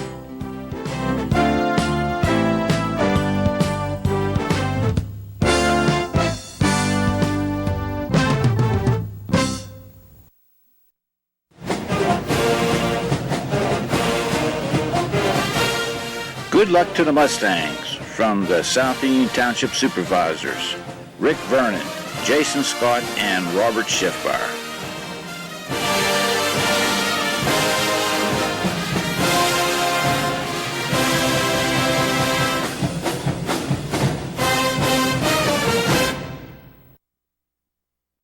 Brian, welcome back again to Joe Montana Stadium. Just about ready for the kickoff here for the second half. Ringgold leading the Laurel Highlands Mustangs 19-15. Just to recap the scoring in the first half, 6:17 of the first quarter, the Mustangs held the ball for 5 minutes and 43 minutes. It was a 6-yard run by Jimmy Pierce. The Leitza kick was good, and it was the Mustangs 7-0. But Ringgold came right back with just 4:36 to go. A 3-yard run by Jakar Berry after a 63-yard drive put Ringgold on the board. The kick was blocked by Jimmy Pierce, and the Mustangs held on to a 7-6 lead. George Martin went in from 1 yard out after a 4th and 22 for Ringgold. Made it 12-7 after another kick was blocked. Jimmy Pierce went in from 15, and Martin went in from 1 yard again, and their kick was good. We're ready for second half action, 19-15 Ringgold, and here's the kick by Leitza, a lone line driver. It's rolling at about the 15-yard line. Picked up there by Berry. He's going to take it up the middle, and he's going to be brought down at about the 33-yard line. On the carry there for Ringgold was number 23. I'm sorry, that was not Berry. That was Brandon Small. Brought down by Brian Fike at the 33-yard line. 1st and 10 for Ringgold. The stats, Gary, I have the Ringgold Rams 177 total yards to the Mustangs 182 yards. Jimmy Pierce had 31 yards in the air, 151 yards on the ground for the team. And the Rams were 89 and 88, more balanced. Martin from the shotgun again. They've been quick strike, but the Mustangs have been unable to stop them on 4th down, and quickly right up the middle for a big gain. That's Jakar Berry out to the 45-yard line, 11-yard carry. Make it 12 to the 45-yard line.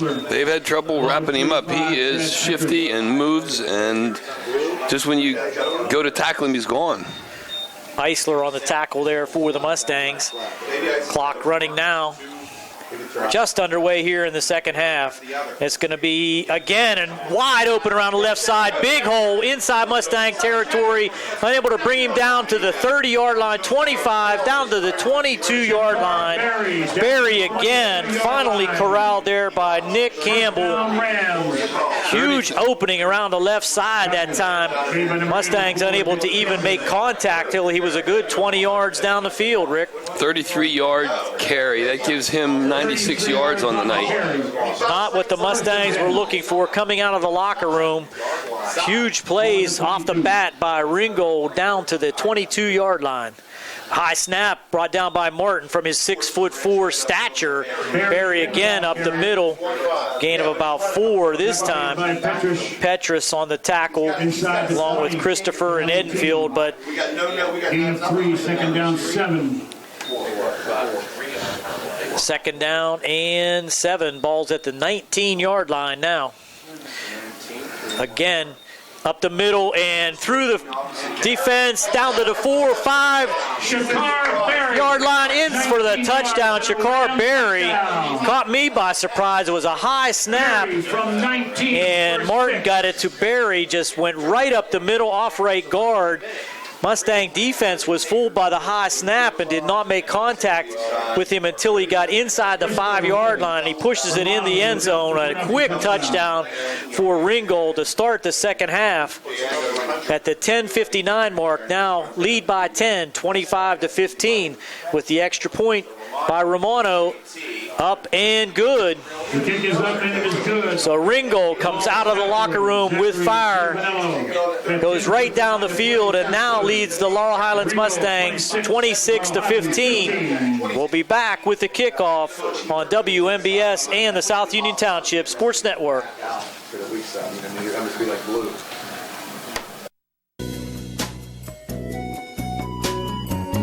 Centers for Rehab Services, CRS, a part of UPMC and the Center for Sports Medicine, is a proud sponsor of the South Union Township Sports Network and its coverage of area youth sports. Make Centers for Rehab Services your choice for all of your physical and occupational therapy needs. CRS, located at 160 Wayland Smith Drive, provides physical therapy, occupational therapy, work injury programs, and hand therapy. Valuing patient satisfaction is one of their highest priorities. Centers for Rehab Services offers a patient-centered environment where each patient has an individualized treatment plan developed for their specific needs. They are experts in helping you recover from injuries, increase strength, and build endurance. CRS professionals have become highly skilled through a strong commitment to continuing education and advanced certifications to ensure the most cutting-edge and cost-effective treatment for their patients. Jim Burns, a lifetime Uniontown area resident, is a licensed physical therapist and facility director of the Uniontown location, as well as a field faculty instructor for Duquesne University and for the University of Pittsburgh School of Physical Therapy. He invites you to stop by his state-of-the-art location and discuss your rehabilitation needs. Center for Rehab Services is participating with most insurance plans, including all Highmark products, UPMC Health Plan, and Medicare. Available 5 days a week and offering extended hours for patient convenience. Patients are seen within 24 to 48 hours and walk-ins are always welcome. Patients may also be seen through direct access, which does not require a physician's prescription. CRS worked with physicians and other healthcare providers to help you find relief, live your life again, and get you back into the game. For more information, call CRS at 724-437-7500. Where you treat for physical therapy is always your choice, so ask for Centers for Rehab Services. It's your health, it's your choice.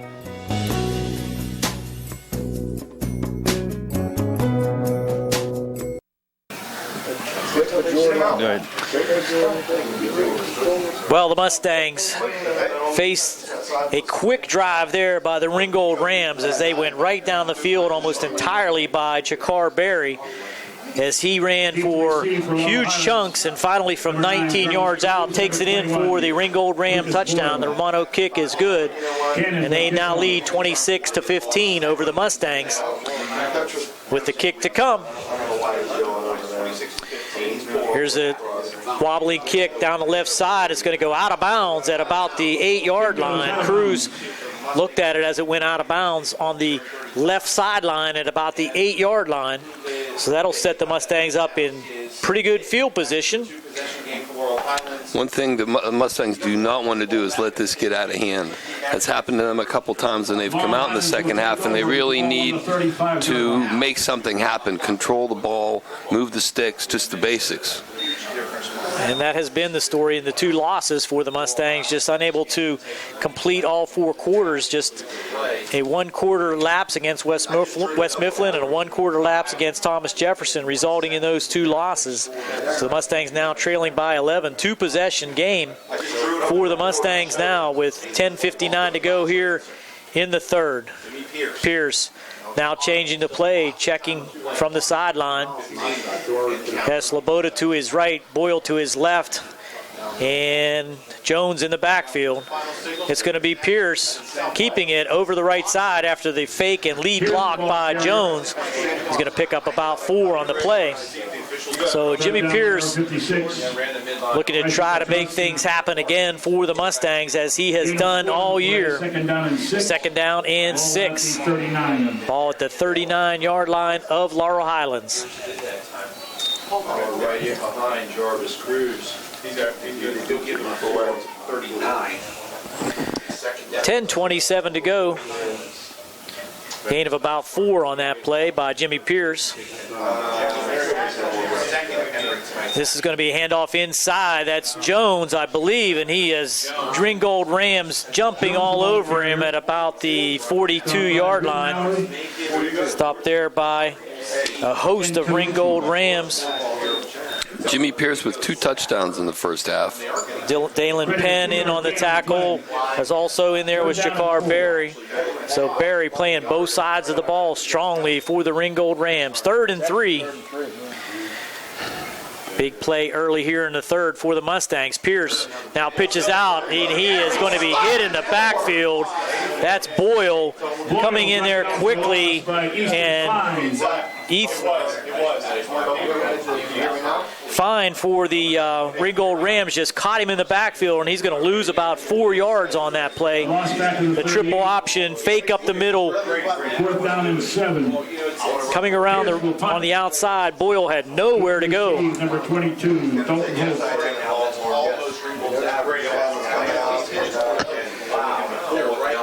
Here's Pierce on for the punt. It's an end-over-end rugby-style punt. Fair catch called for back at the 26-yard line. Well covered. Well covered. Catching it there was Holt, Dalton Holt, back at the 27-yard line. 1st and 10 for Ringgold, and they'll bring that potent offense back out on the field, Rick. Well, that 4-play drive, Gary, they made adjustments in the locker room, the Rams did, and Mustangs really need to make some adjustments right now on defense and stop Barry. He can do a lot of damage very quickly. He's proven that throughout tonight's action as he has gained yardage in huge chunks against this Mustang defense. He lines up a good 8 yards deep, gives him a lot of room to look, and they're going to hand it to him again around the left side. He gets through that first wave and just another win on 1st down. Barry gain of 5. Number 2. Edenfield on the tackle for the Mustangs, but not before Barry gains another 5 yards. They've run 5 plays, Gary. It's Barry, Barry, Barry, Barry, Barry. Number 2 on 2. Coaching staff for the Mustangs trying to scream instructions from the press box. Single coverage on all 3 receivers. 2 to the left, 1 to the right. Tight end to the right. It's going to be a fake. The ball's on the turf, and Martin has to jump on it. He was going to try to throw deep, Rick, and he just didn't keep a handle on it as he kind of ran into Barry on the handoff, and it's going to go back to the 30-yard line. It'll be 3rd and 8. Might have been a little miscommunication there. I don't know whether Barry thought he was getting the ball. A little unforced error there by the Ringgold Rams, as the Mustangs will take it, though. Now 3rd and 8, and it's going to be a pass over the middle out to the flat, and skips it in this time. Not a good pass that time, intended for Carpenter out here in the flat. Would have had the 1st down had the pass been complete, but Martin just skips that one in, and for, I believe, the first time this evening, Ringgold will bring on their punt team. Well, that was a nice defensive stand for the Mustangs. They needed to get the ball and hold on to it and move the sticks. Cannon on to punt for Ringgold. Boyle deep along with Livingston, I believe. That was almost blocked. And that's going to be out of bounds, well up the field, so kind of a short punt, and let's see where they mark it. Ball was spotted at the 28, and it's going to be the Mustang ball at the 45-yard line. About a 20-yard punt. Yeah. So good field position for the Mustangs on the exchange with 7:50 to go now here in the 3rd. Still an 11-point lead by the Ringgold Rams, 26-15. You gotta find a minute to talk to him about, he's got to step down the field. Pierce getting the play from the sidelines. Has a receiver wide left, and now handoff up the middle to Jones, and he just is ankle tackled for about an 8-yard gain. Good run that time, but just tripped up there by Connor Gary, number 36 for Ringgold. Pickup of 7.5, 2nd and 3 for the Mustangs inside Ringgold territory at the 48-yard line. Talking to a brick wall. Normally the Mustangs are very quick and pick up the pace, but in this situation you almost have to try to control the ball a little bit more. And here's Pierce around left end. He twists and turns, almost gets to the 45-yard line. It's going to depend on the spot. There's a flag late. Late flag thrown in. Looks like it's on the Mustangs, maybe. 42, Trevor Colucci on the tackle. He was close to the 1st down. That depends on the spot. And they got a good spot. It will be a 1st down if this stands, but he threw that flag down on the move it back Mustang now side. to the 30 to the 39 and a half. 46-yard line. I'm sorry. So it's going to be third down unless the penalty is against Ringgold. They're talking about it. What's the call? That flag was thrown way over on the Laurel Highlands side. Dead ball, personal foul against the Mustangs. That is a backbreaker to push them back into their own. That's a horrible call right there. It was late. 38-yard line. Penalty brings the ball back to the Jimmy Pierce was down when that Well play after the got called. yeah. Pierce was short of the first down. He was barely short of the first down, but now they're going to be faced with third down and 16. Coming to the near side is Jacob Dukeman now in at wide receiver for the Mustangs.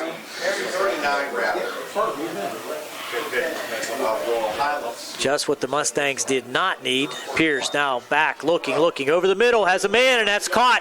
That's his Edenfield. Get upfield, and he went backwards 2 yards. Would have had the first down. Great tackle by Barry. Barry with saved that first down. Edenfield did not get it upfield and make the first down. He bubbled it backwards and kind of gave up 2 yards. When if he would have just put his head down and moved it forward, he probably would have gotten the first down. But now it's 4th down and 4. 12-yard strike. Now Pierce is going to hand it up the middle. Big run this time by Jones, and he's going to have the first down. He was not to be denied. Very strong play by Christian Jones for the Mustang. First down on 4th and 4. Takes it down to the 41-yard line. 7-yard run by Christian Jones. That's 10, Gary. 10 yards. I'm sorry. Needed 4, got 10. Nice hole for the Mustangs. Boyle in motion. Now Pierce looking. He's going to be hit in the backfield and sacked all the way back inside Mustang territory. Max Walney. Englert. Lost back to Laurel Highlands territory. Also in there. Sorry about that. Inside the 50. And that's going to be a big loss back to the 50, a 9-yard loss on the sack of Jimmy Pierce. Second down and 19. Boyle in motion again. Here's the end around. This time it's Livingston. He's going to be hit in the backfield, and he's going to lose a couple more yards. Brought down for a loss by Easton Fine. Tackle on the play there by Gary as well as Fine. Also Great scouting, great defensive call for the Rams. You got to admit they were last 2 or 3 plays. Keyed on the Third down and 21. plays they were hurt in the first half, have not hurt them in the second half. 3rd and 21.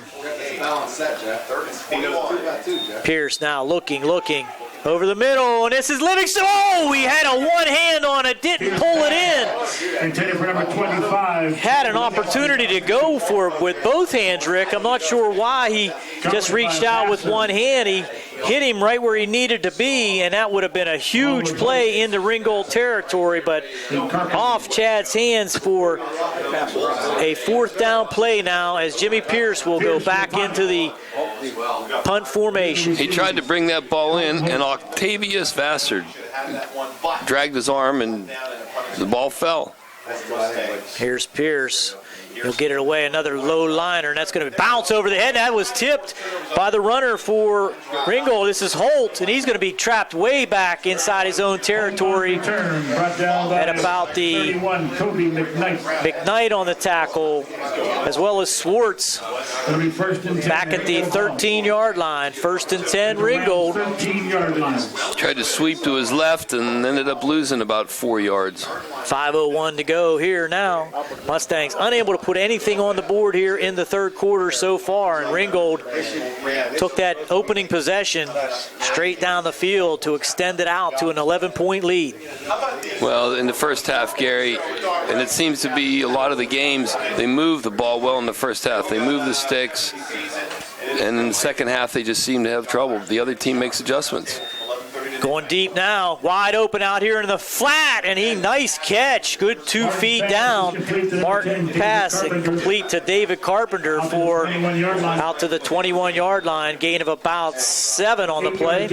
Make it 8, 2nd and 2, just a standard square out pattern, and Martin on the money. Martin has almost 100 yards on passing in the game. Now twins to the left for Ringgold. 2nd and 2, look for Barry on this play. And it will be off the right side. In there, making good penetration, but just running through the tackle that time was Swartz. He's going to gain about 2 yards. Finally brought down there. That was a committee tackle there, Gary. Eisler was in there, as well as Makita. That's what they need to do. One guy can't tackle Barry. It takes two or three guys. Good penetration by Swartz, but he wasn't able to bring him down. Now, 3rd and 1. That big quarterback, it would be difficult for them not to be able to gain one, but he's going to go back in the shotgun. And now it's going to be a pass out into the flat and wide open. Nobody out there for the Mustangs as the flanker screen. That's a Ram first down all the way out to the 39-yard line. They had single coverage on the outside, and number 45, Bobby Englert, threw a good block to make that happen. Easton Fine on the reception for Ringgold, takes it out to the 40-yard line. So with 3rd and 1, Ringgold converts once again. And this is going to be up the middle now to number 3, Chakar Berry. Well, they faked that bubble screen that worked so well for them in the first half, but he gave the ball up to Barry, and the Mustangs were not fooled. So a steady diet of Chakar Berry in the second half here not only has resulted in points for the Ringgold Rams, but also time of possession is vastly in favor of the Ringgold Rams here now in the second half. Barry was 71 yards in the second half. This is going to be the pass out to the outside this time, and a missed tackle on the outside there by the Mustangs as Fine breaks one tackle. Edenfield finally brings him down, but could have been a short gain. Unable to bring him down on the initial contact there was Mickens, but that'll be a 3rd down and 1 again for Ringgold. Martin, 115 yards passing in the game. Kobe's got to be on the other side. Here comes in motion this time. It's going to be Barry up the middle, and he's going to have the first down into Mustang territory. They don't have him down yet. And the ball's loose, but now it's kicked away by Ringgold, and they're going to pick it up inside Mustang territory all the way down to the 27-yard line. The fumble was on the turf. The Ringgold Rams kicked it ahead. I'm not sure that they should get the advantage of that advancement, but in high school football they do, and that's going to be all the way down to the 27-yard line. It was an 8-yard run and a 24-yard advance, so the 16 yards the ball moved up the field. Very alert there for Ringgold. Number 22, Dalton Holt, not only kicked it ahead, but went and got it, fell on it for the big gain for Ringgold. Squibbed a little bit on him, though. Yeah. Martin back in the shotgun.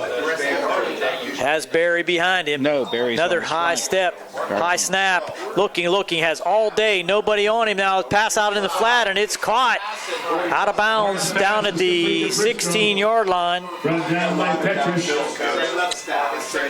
See who caught that one. Looked like Briscoe on the catch on that one. Barry was the flanker. Barry was split out to the left, and they brought in number 23, Brandon Small, in the backfield now. So 11-yard pass. Barry out into twin receivers to the left.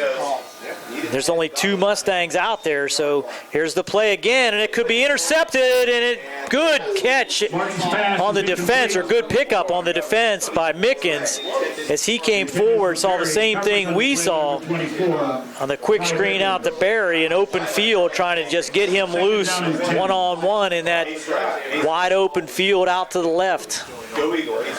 They've used up most of the third quarter.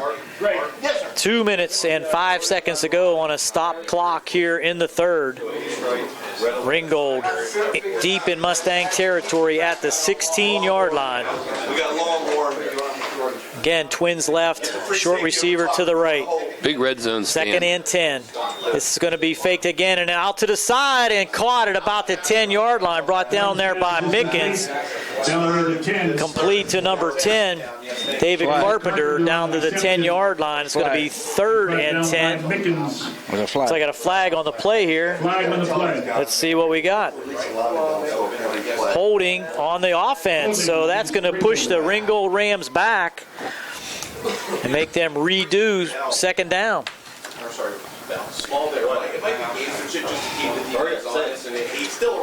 Well, that was a fortuitous thing for the Mustangs. Let's see if they can take advantage of it.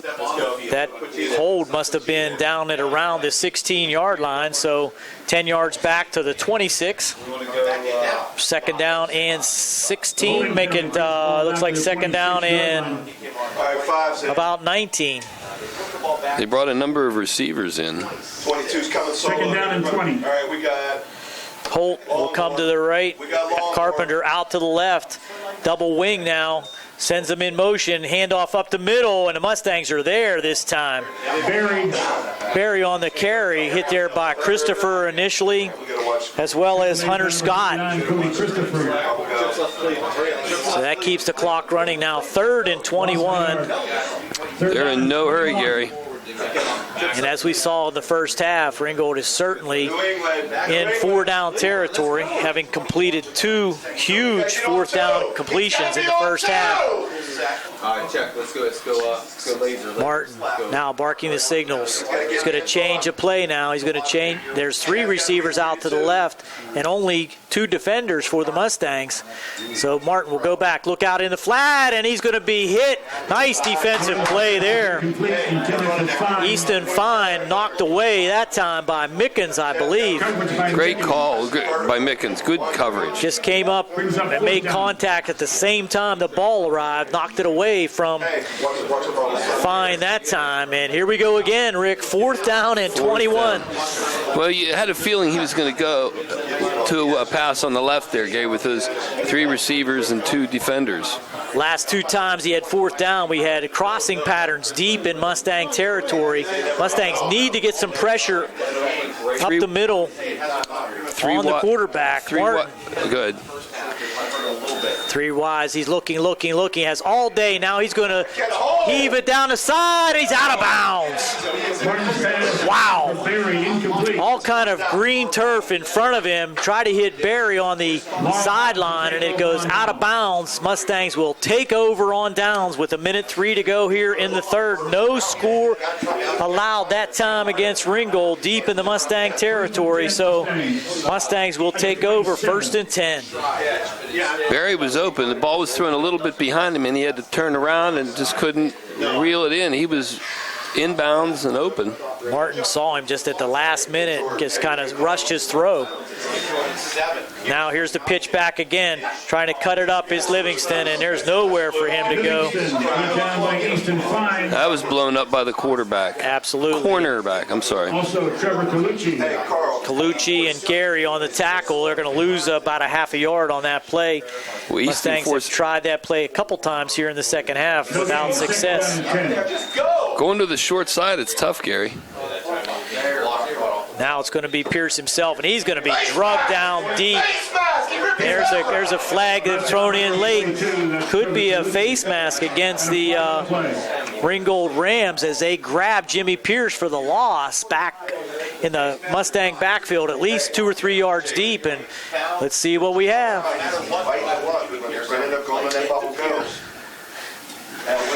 Face mask against Ringgold. That's going to be a 15-yarder that'll benefit the Mustangs with 29 seconds to go here in the 3rd quarter. The Mustangs have to move the ball, Gary. They can't just use the clock. They have to go north-south. It's only a 5-yard face mask call, so it was not called as a personal foul, so that's still 2nd down. That's a little curious. Looked like he had a good hold on that face mask that time and only got the 5-yard variety. 2nd and 8. And here's Pierce off left side, gets out past the 35 to the 36, fakes it inside, just slices through that defense out to the 36-yard line. Is going to bring up 3rd and 1. Brings up 3rd down and 1. Jarvis Cruz in the backfield now for the Mustangs, and that's going to be the final play of the third quarter. Give the Mustangs an opportunity to talk about it. Facing a 3rd and 1, it's Ringgold 26, Laurel Highlands 15. Back with the fourth quarter action after this on the South Union Township Sports Network and WMBS.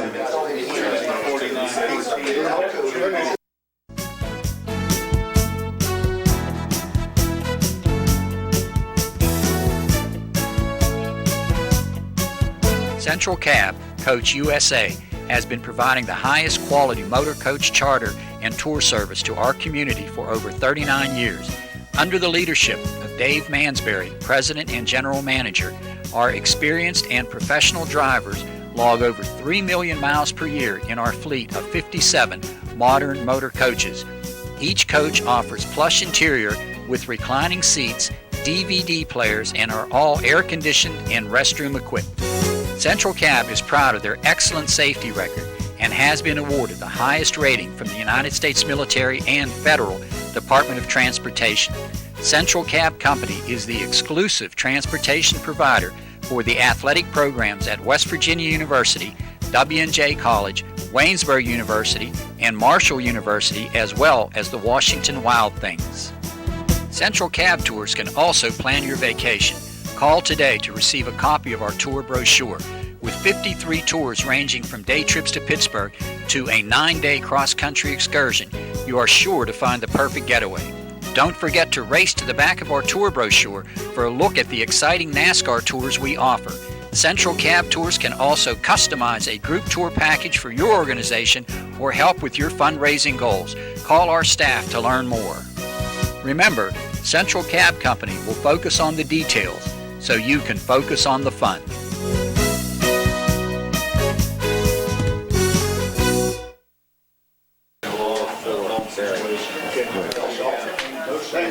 We're back on the South Union Township Sports Network, about to be joined by WMBS. Entering the fourth quarter, The Mustangs facing a 3rd down and 1 at their own 36-yard line. First play of the fourth quarter, and now we got a penalty flag, and it looks like Ringgold may have been offside. Let's see what the call is. Ball was thrown from the back judge as well as the line judge. The Mustangs are moving backwards, and it's a false start against the Mustangs. 5-yard penalty brings up 3rd down. 3rd down and 6 now, much more of a problem for the Mustangs. In their own territory. They've been pretty successful on those short yardage gains with Jones and Cruz in the backfield, but now 3rd and 6 makes it much more difficult. Edenfield switches over to the left side. Livingston in motion now, run up the middle, and that's his Cruz, and he's only going to gain about 2 yards. Stopped there by number 36, Connor Gary, who's been all over the place on defense for the Ringgold Rams, and that's going to bring the punt team out again for the Mustangs, unable to sustain any kind of offense here in the second half. Rick? Yeah, I'm showing Laurel Highlands has 2 yards of offense in the second half, Gary. And they've been not going to get it done. 3 and out.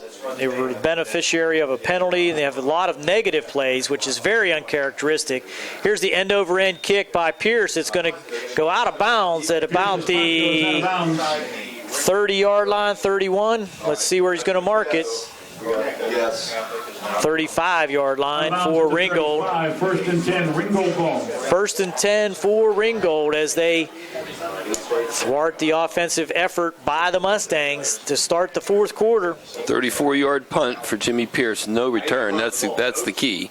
Well, that's a positive. Let's see if the Mustangs can get off the field on defense quickly to get that offense back out there with another opportunity. For those of you on Twitter, I'm tweeting scores to the WMBS Twitter page, so check it out.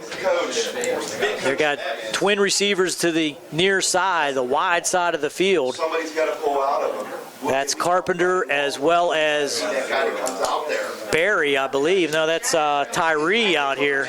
They've run that quick screen out here several times already successfully for Ringgold. Martin in the shotgun has Barry right behind him. And now here comes another high snap and a quick throw, high throw over the head of the receiver out to the right side. Dalton Holt was the intended receiver. Sloboda was on the coverage, but that was a good 5 feet over his head. No way for Holt to pull that one down. He could had everything pushed over here to the left and had a quick throw out to the right. Yeah, well, they had Barry stacked with number 10 Carpenter, and it looked like that's the way he was going to go. And the receiver on the right was open. He was wide open, but Martin just threw it way high. Now it looks like we have some kind of a 79 official's timeout. Number 79, they're taking him out.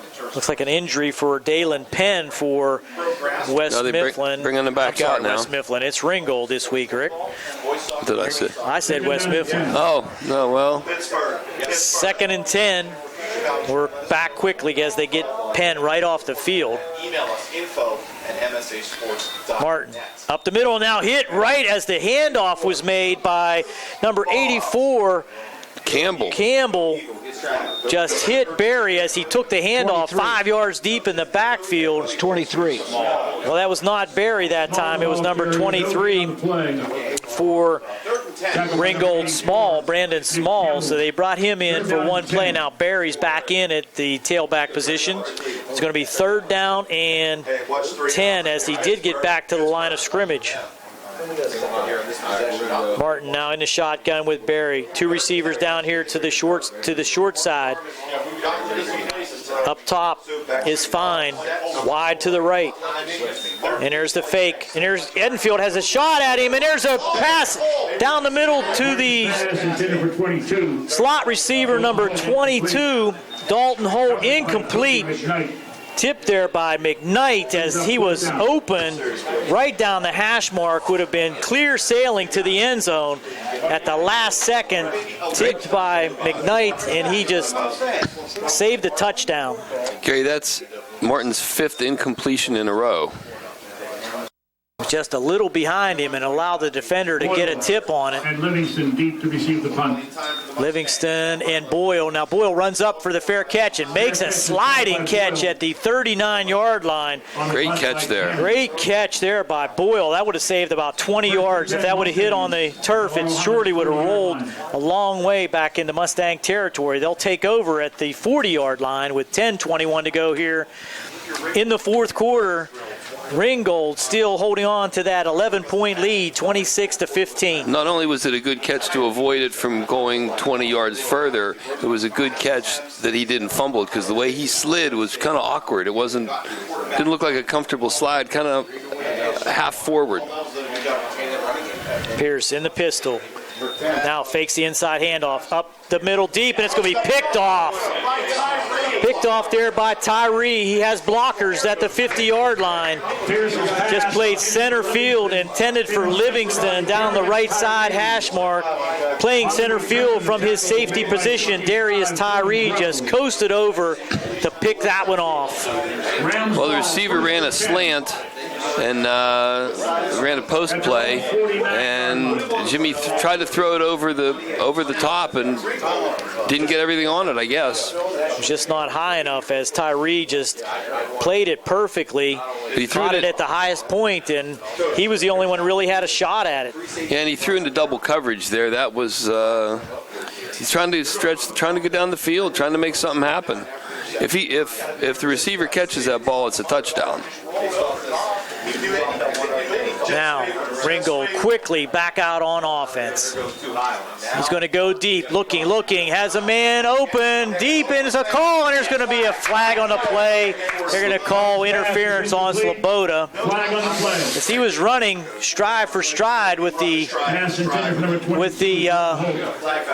receiver Holt down the right side.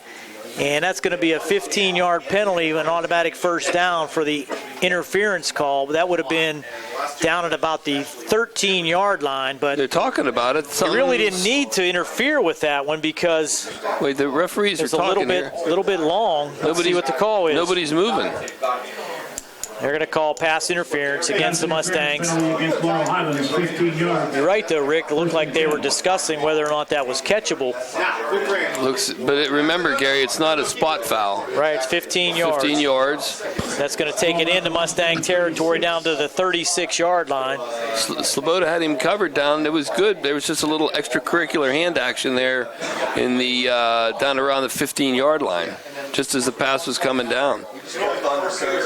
So another first down for Ringgold into Mustang territory, controlling the ball here. There's a high snap over Martin's head. He's got to go back and get it at the 49-yard line, and he just barrel rolls and picks it up. He's going to take a huge loss back to the 50-yard line. So that's a 14-yard loss on the high snap. Loss of 14. Gary, almost every single snap in the shotgun, Martin's had to jump for or reach up for. It was just a matter of time before one went clear over his head. That center probably thinks he's got a 6'4" quarterback back there. He can't snap it too high, but he just proved himself wrong. Yeah, it just went sailed. It's a terrible feeling. Quarterback drop over the middle, slant pattern, now caught there by number 22, Holt. Back into Mustang territory at the 41-yard line, gain of about 8 on the play. Give him the 42-yard line. Second down, and this will be third down now, and about 17. Two receivers to the near side, wide side for Ringgold. Fine out to the right side, and it looks like Ringgold moved on that play. Flag before the snap. That's got to go against Ringgold as the right side of the offensive line just stepped back too quick. It's a dead ball, legal procedure against Ringgold. Will add 5 more yards. Third down, and now 22 yards to go. Ball sitting at the Mustang 47-yard line. Same formation. 2 receivers to the near side, wide side. Fine out to the right side. Looks like Barry in the backfield behind Martin. Now he's changing the play. They're using all the clock. Fakes the handoff. Now pulls it down. Has room up the middle. Here comes Martin with blockers in front of him, but he's going to be short of the first down at about the 33-yard line. Gave up yardage all the way down to the 32-yard line. It's going to be fourth down, but it's a manageable 4th down and 6 now for Ringgold with 8:32 to go here in the fourth. Mustangs need to get the football. They're going to use the entire play clock as Martin looks over to the right side, picking up his coaching staff led by head coach Nick Milkovich. And now they're going to have to take a timeout. The play clock was winding down, and they're going to take a timeout. We'll take a timeout here on the South Union Township Sports Network and WMBS.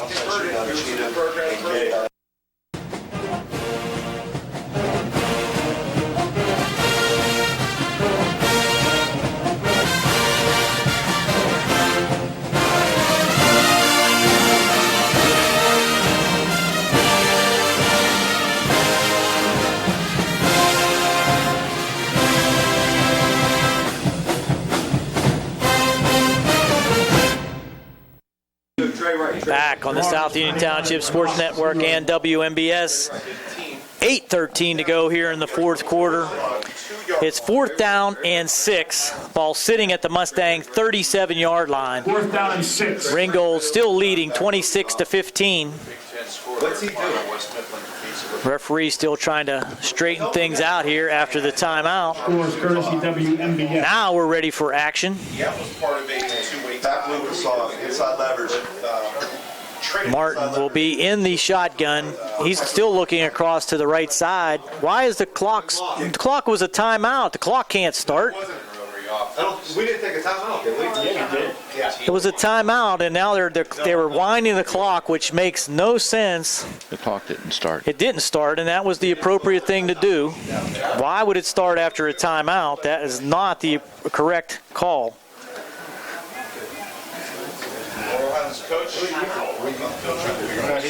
He's taking the. Why are they running the clock off of a timeout? It was a time. We can snap it with 5. I don't understand that. It was a timeout. It was a timeout. How can the clock start? And Coach Just is just screaming at the official. You're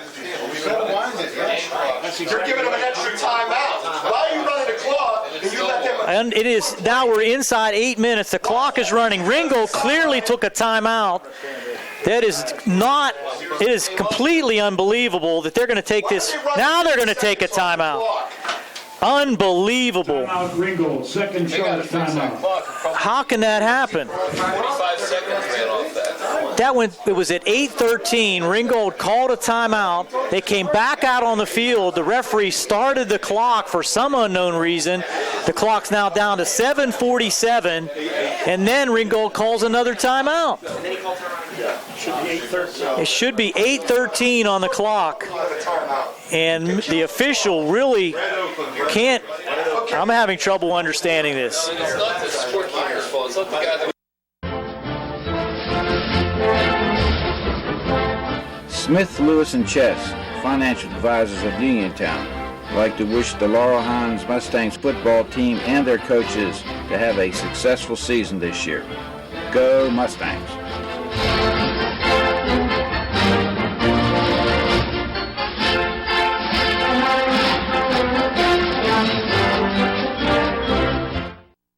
If you're the coach and you had to call another timeout just to. Meanwhile, it's 4th down and 6. This is something like happened in the Steeler game.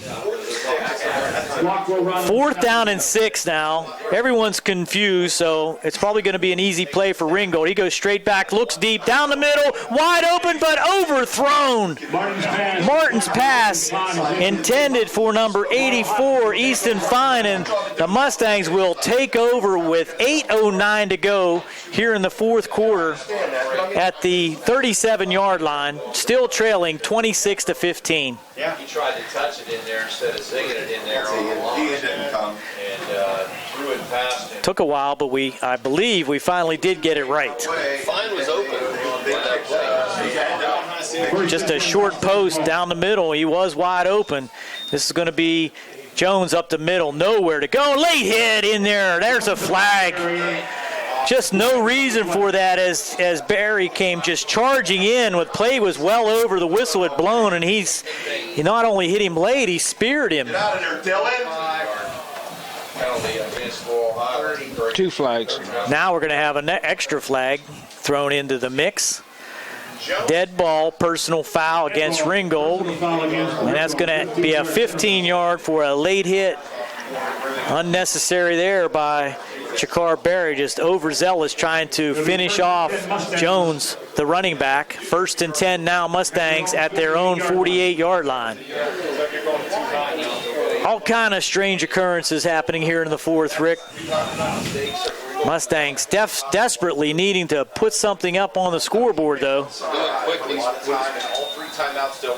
Pierce looking deep. Looking over the middle now, and it's overthrown behind Lucas Boyle, almost picked off. There to defend was number 84, Easton Fine. He couldn't pull it in as Pierce just misfired behind Lucas Boyle and high.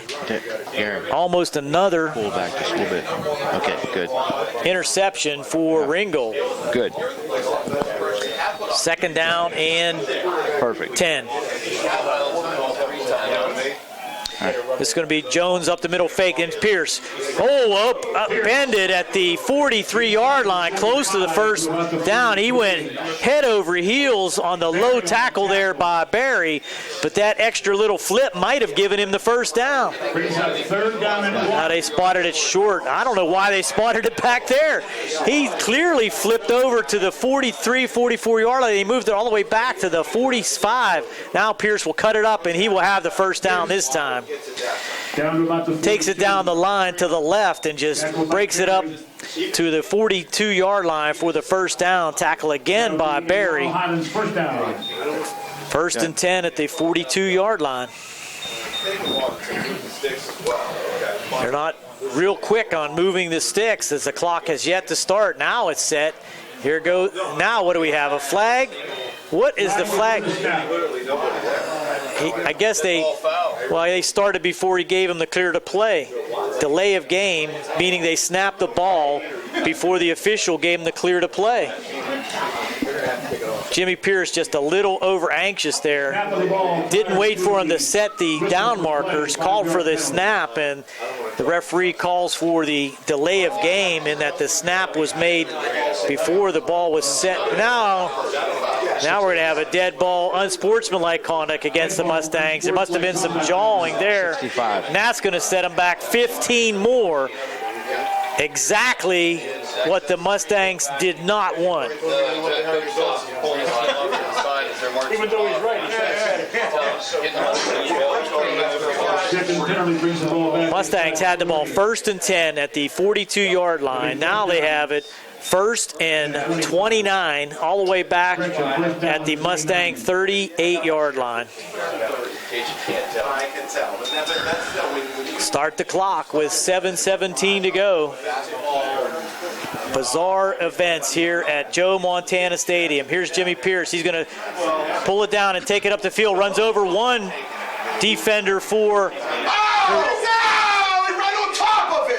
Now we got pushing and shoving and a lot of extracurricular activity as Jimmy Pierce ran over the first tackler, number 84, Easton Fine.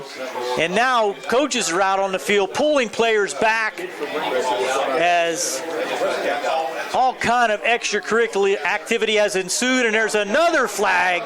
This is going to be on the coaching staff for Laurel Highlands. There are flags flying all over the place. The referees are standing right there. It was a late hit by the Ringgold Rams. No call made there. Players were on the ground. Jimmy Pierce trying to get up was pushed. He pushed back. That brought about a few more pushes by a couple different players. Flags flew on that. But then after the play was completed, the Mustang bench was barking at the officiating staff, and another flag flew out. The game has deteriorated into a malaise of errors. Well, I'm surprised the referee didn't waste much time on the first flag, and I'm almost surprised that whichever coach it was didn't get tossed, because for exactly that reason, Gary. He was actually out on the field barking in the official's ear about the first call, and now we're going to have the call. Referee personal foul against Ringgold. That's the late hit, dead ball, and sportsmanlike conduct against the Mustangs. Well, those should offset. And it was a 20. It was a 20-yard run. All the way out to the 49-yard line. After all that, we're going to have nothing. We still have first and 29, Gary. Now it's second down. No, not first. It's got to be second down. It was 1st and 29. There we go. From the 38. Now it's going to be second 49. down and, let's see, 10, 13, 14 yards. Nope, Did those offset? Did those offset yes, because it was a dead ball foul? Yes. Should be second down. So it was a 20-yard. I don't know. We're still not sure. The officials aren't sure, but they're still talking about it. It should be second down. There's no question. It was all dead ball. It was all dead ball activity after the play, and now they have it. Second down, and let's call it 22. Let's see. 10, 15, 18, 19. Second down and 19. So 10-yard run there by Jimmy.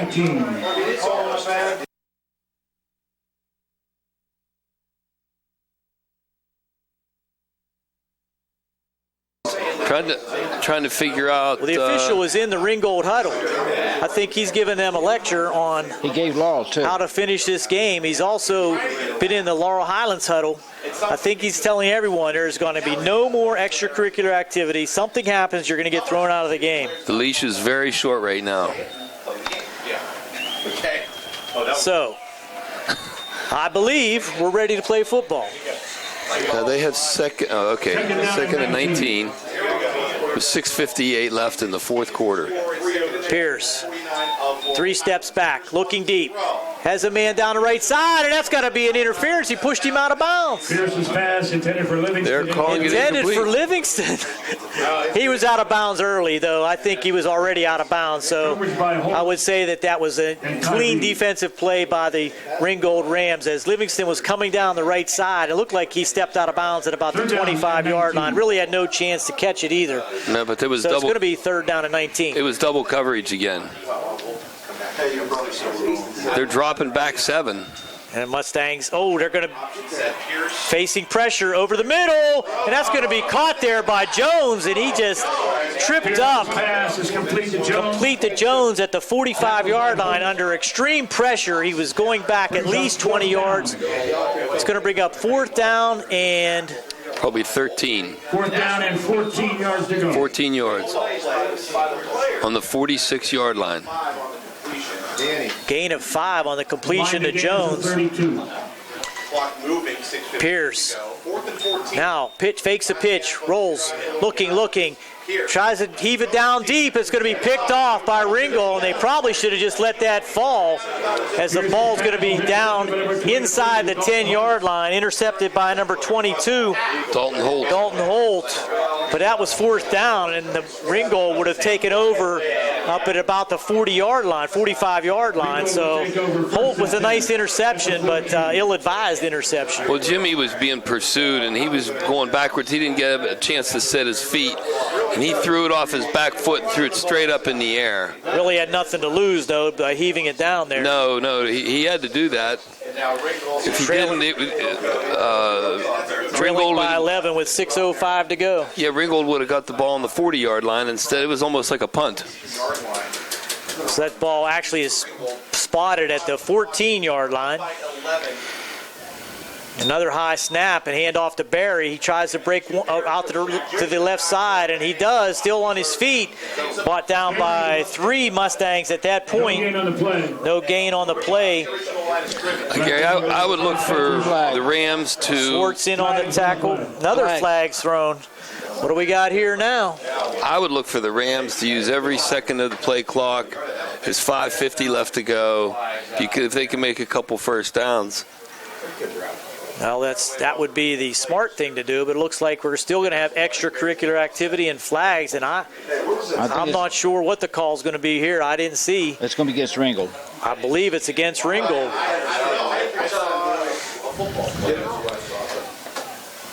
Our officials have been very busy.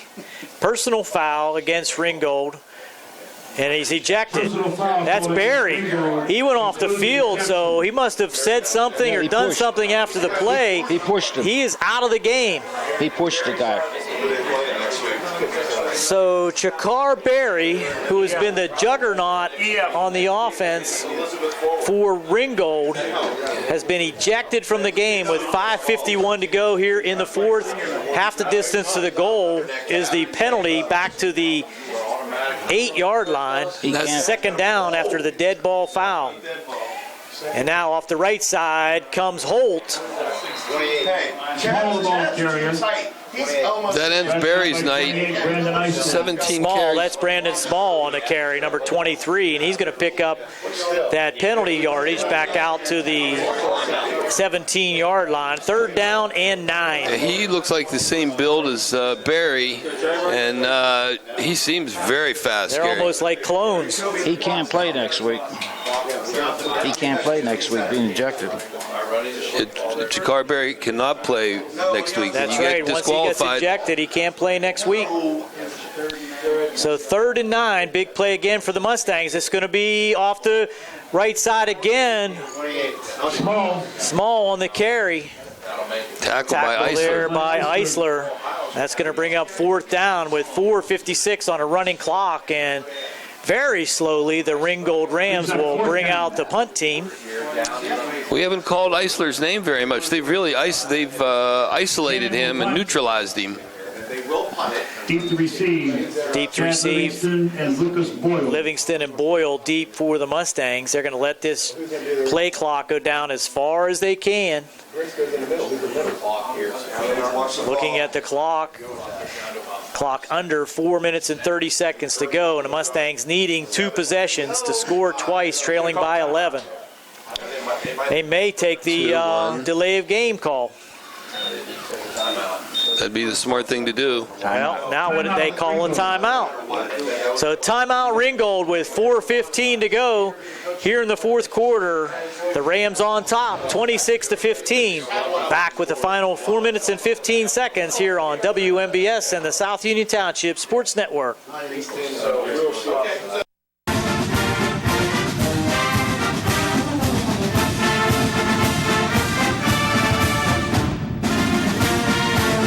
Good luck to the Laurel Highlands Mustang football team from the Laurel Highlands Football Boosters. Here we go, Mustangs, here we go. Here we go, Mustangs, here we go. Here we go, Mustangs, here we go. Here we go, Mustangs, here we go. Who are you rooting for?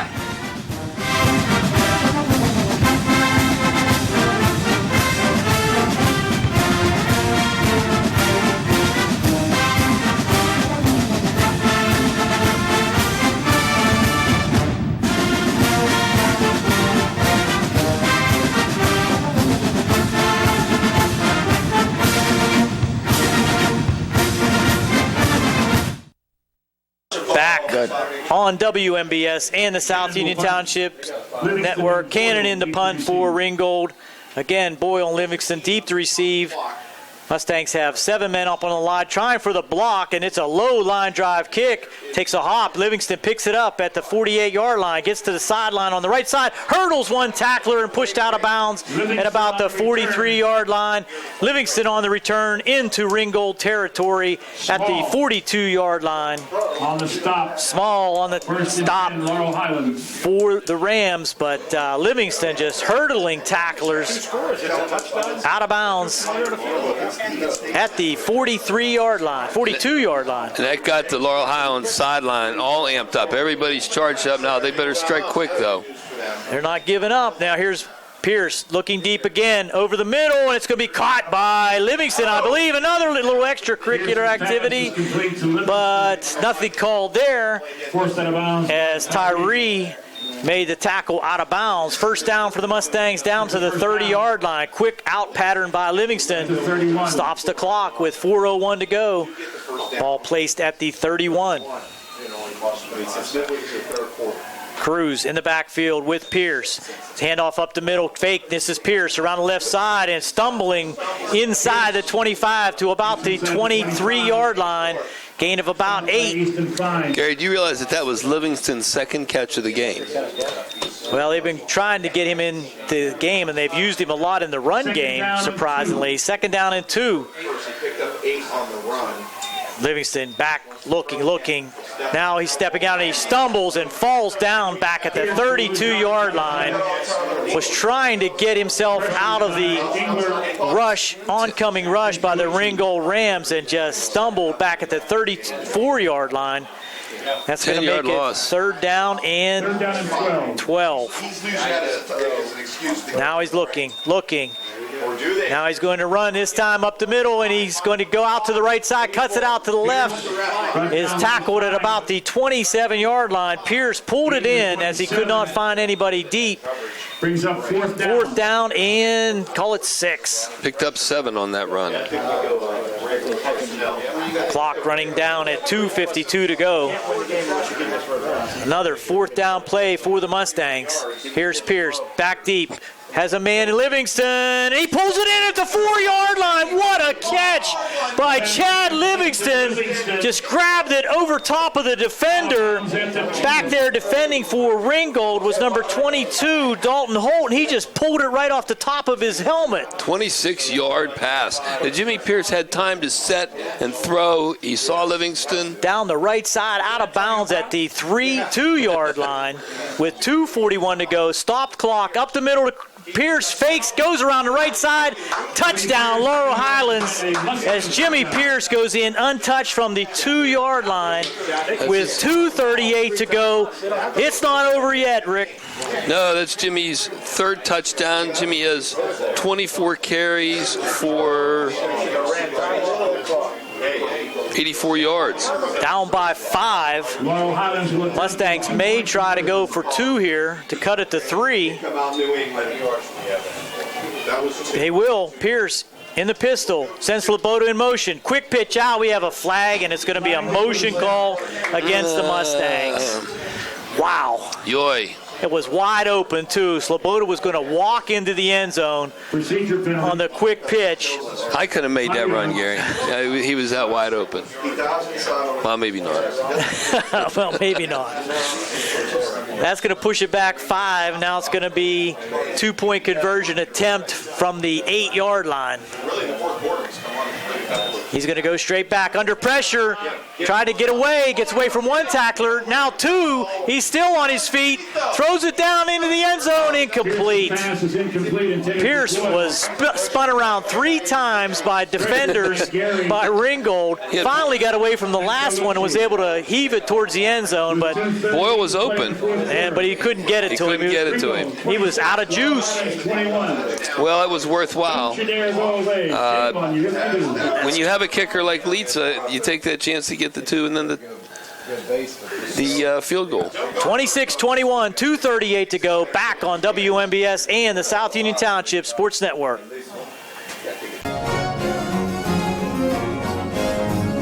Tonight's game is being brought to you in part by State Representative Tim Mahoney of the 51st Legislative District. With offices in Uniontown and Chalk Hill, Representative Mahoney is dedicated to providing the best leadership and quality representation to his constituents. He can be reached at 66A Lebanon Avenue in Uniontown, 724-438-6100, and in Chalk Hill at 2925 National Pike, 724-437-2521. Good luck to all of the area teams from State Representative Tim Mahoney of the 51st Legislative District.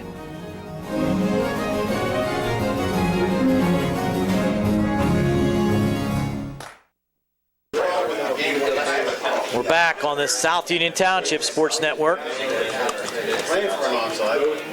WMBS also on the line for the final 2 minutes and 38 seconds. The Mustangs possibly going to go for the onside kick. Ringgold has 5 men up at the 50-yard line.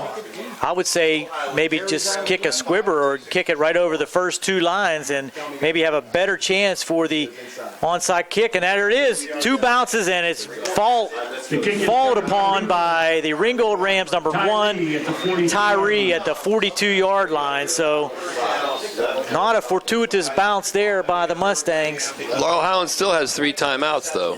So I would have probably kicked it deep and tried to get in and out with 3 timeouts.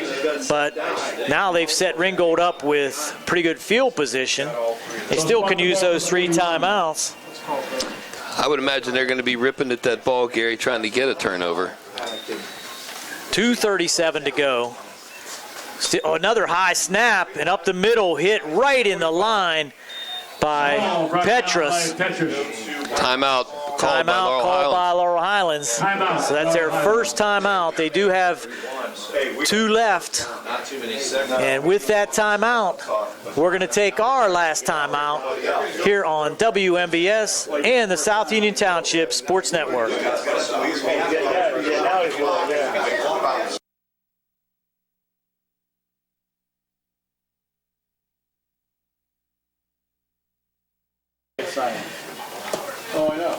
Back here on WMBS and the South Union Township Sports Network. Second down and 10. Second down and 10 for Ringgold with 2:31 to go. In the shotgun again, Mark. Another high snap. Another high snap, but a big run up the middle for about an 8-yard gain. Jimmy Pierce with the tackle of a gain of about 7. Mustangs will take another quick timeout. We'll keep it right here as the Mustangs defense will be facing a third down and about 2.5 for Ringgold. The ball will be at the Ringgold 48.5-yard line with 2 minutes and 25 seconds to go. Mustangs showed at the end of the first half that they have the ability to get down the field in a hurry. So if they can get this ball back with about 2 minutes to go, they would certainly have an opportunity to set something up to get it downfield for the potential game-winning touchdown. That 2-point conversion turns out to be somewhat crucial at this point. If they were able to cut it to 3, it would have been a much easier opportunity to try to get it into field goal position. Third down and 2.5. Another high snap. Handoff up the middle, and the Mustangs have him in the backfield, and they're going to wrap him up for the loss. Right down to 49. On the carry there for Ringgold again. It was number 23, Small, brought down by number 84 for the Mustangs, Nick Campbell. And the Mustangs will take their final timeout. It's going to be 4th down and 3.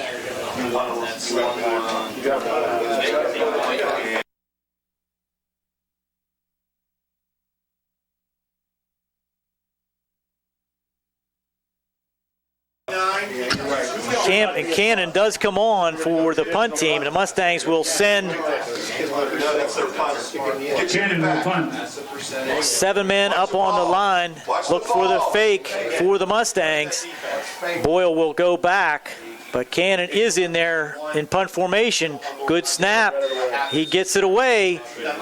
Low line drive. Boyle will take a fair catch at the 14-yard line. Long field for the Mustangs. Somebody was caught there by Jimmy Pierce, who went back for the punt return. Short hands there by Jimmy. Not many things he doesn't do. 1st and 10, Laurel Highlands ball. 1st and 10 for the Mustangs at the 14-yard line. They're out of timeouts. 2 minutes and 15 seconds to go. Long field for the Mustangs. Send 2 receivers to the near side. That's Edenfield and Boyle. So it's 2-minute drill time. Jimmy Pierce. Livingston out to the left. Pierce drops back 2 steps across the middle, and that's caught. It was going to be looked like a hook and lateral play was about to be made. It's going to be called incomplete. Livingston had it, and looks like he was going to try to lateral it. He did. But he didn't hold on to it long enough, and luckily it was not called a fumble. That was close to being a fumble. 15-yard square in by Livingston had Boyle coming across. He definitely was going to lateral it to him. Here's Pierce looking. Now has it out and that's going to be incomplete pass intended for Jones. Good hit out there. Trying to pick up who made that play. Looked like Fine, number 84, Easton Fine, made the hit as soon as the ball arrived to Jones out in the left flat. 3rd down and 10. And it wasn't long ago. I thought he had full possession. That's the reason I thought maybe that would be a fumble. Well, Gary, Pierce if you in go the back, pistol again. Go ahead. Handoff, no, it's Pierce now going off right tackle, gets it out to about the 15 or 16-yard line, but that's going to leave the clock running, and it's going to be 4th down and about 8. It's easy to second guess, but at the end of the half, when Jimmy Pierce fumbled the ball, it calls into question that field goal maybe at the end of the half. Here's a pass out to Livingston. He has it at the 30. Makes one tackler. He didn't go out of bounds. Get out of bounds, and he does at the 42-yard line. I don't think he did. Square out by Livingston. He had a chance to get out at the 25. Their clock is still running. It should be stopped for the 1st down. They should stop it for the move the chains, whether he's out of bounds or not. So it's now 1st and 10 for the Mustangs at the 42. The clock winds with 1:23. You're going to put time on the clock. The clock ran after. They're going to talk it over and tell us what the time should be, as the referees did not signal to stop the clock after the 1st down, and he may have been out of bounds, but I think he was actually tackled inbounds. So now what are we going to... Clock running on the whistle. 1:23 of the clock. 133. 1:33. 133. Get it on one thing. Run it on the whistle. With that too high. Clock is being adjusted. 1:33. Laurel Highlands with no timeouts left. It's going to start, though, on the whistle, so the Mustangs need to be ready to get going. A big fourth down play pushes it out to the 42-yard line. Now the clock starts, and Pierce will be in the pistol. 3 steps back, out into the flat. This is Sloboda. He needs to get out of bounds. He does, inside Ringgold territory at the 49-yard line. Square out to Sloboda. Out of bounds at the Ringgold 49. Out of bounds by Briscoe, pushed out of bounds, but it's at the 49-yard line. 1:25 to go. 2nd down and 1. Pierce looking again, same play out here. This time it's Livingston, and he'll have the first down at about the 43-yard line. Tyree pushes him out of bounds. Clock stops again at 1:21 to go. First down Mustangs at the Ringgold 43-yard line. Look for the down, out, and up here at some point, setting it up with these out patterns. Pierce now looking. He's going to take the up the middle quarterback draw, and he's down at about the 45-yard line. I'm sorry, the 35-yard line. Gain of about 7. That's going to keep the clock running with 1:09 on a running clock. No first down. Gain of about 7. 2nd down and 3. Good gain, but down to the 36-yard line. Now Pierce looking, over the middle, has a man open, and it's caught at about the 18-yard line. That's Livingston again. They're going to stop the clock for the first down at about the 18-yard line. Stopped there by Tyree. Quickly up to the line as the line, the down markers are placed at the 19-yard line. 52 seconds on a running clock. Pierce back, looking. Out into the flat, has a man, but it's in play at about the 14-yard line. On the tackle, Houston Fine. Brought down there was Boyle at the 16-yard line, only gain of about 4. Pierce now. Oh, there's a flag on the play as Pierce was leaning backwards, and his backfield companion, Jones, was also leaning as they were trying to spike the ball with 32 seconds to go. And that's going to stop the clock in any event with 32 seconds to go. It's going to push it back, though, to about the 23-yard line. So the Mustangs had it 2nd and 8 at about the 17.5. That's going to be a 5-yard step off.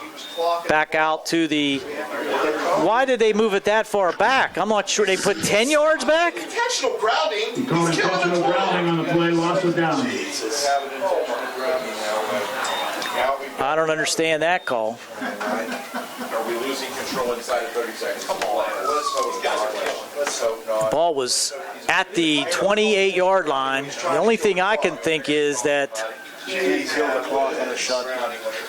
can't spike the ball. You have to be under center to do that in high school. That's a new one. I didn't know that one. So now it's 3rd and 8. Clock's running with 25 seconds to go. Pierce will send it out here to the right to Livingston. It's going to be picked off by Ringgold at the 3-yard line. Down the left sideline comes the defender for Ringgold. Has one man to beat. He could take it all the way back, and he will. 98 yards. Ringgold pick 6 from 98 yards. The return there by number 22. There is a flag on the play. There's a flag on the play. Way back. Let's see what the call is. 43-yard line. 98-yard return. I think that's Holt's 3rd interception. He just went up high at about the 3-yard line, pulled it in for the Ringgold interception, took it all the way back. What do we got? A legal block in the back against the Mustangs. How can that be? On a return. On an interception return. I can't understand that either, but the touchdown goes up on the board with 6 seconds to go.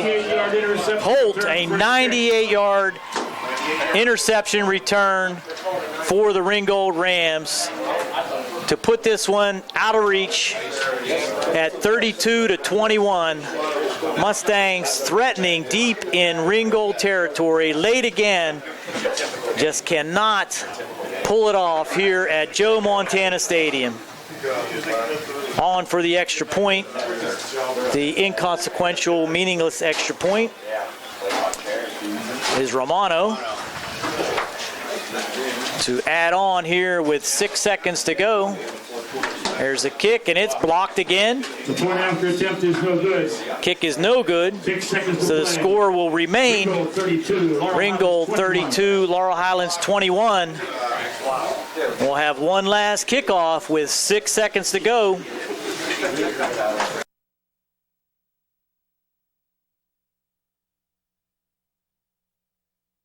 It's the kind of game we expected, Gary. There were some crazy things in the middle there, but we expected a tough game. And the Mustangs just unable to pick up the win. This is Boyle on the return, out past the 40 to the 50, and he's going to be brought down in Ringgold territory at the 48-yard line. As time expires here at Joe Montana Stadium, Ringgold pulls off the victory, 32-21 over the Laurel Highlands Mustangs, and we'll be back to wrap things up quickly right after these messages on the South Union Township Sports Network and WMBS. Tonight's game was brought to you as a joint cooperative venture featuring Township Supervisors Bob Schiffmeyer, Rick Vernon, and Jason Scott, Atlantic Broadband Cable, Armstrong Cable, and our friends at CUTV, J.R. Wheeler, Gary Smith, and their staff. This has been Gary Frankhouser along with Rick Frank and Jerry Dupay. Very entertaining, a lot of unusual action. Our final score, Ringgold 32, Laurel Highlands 21.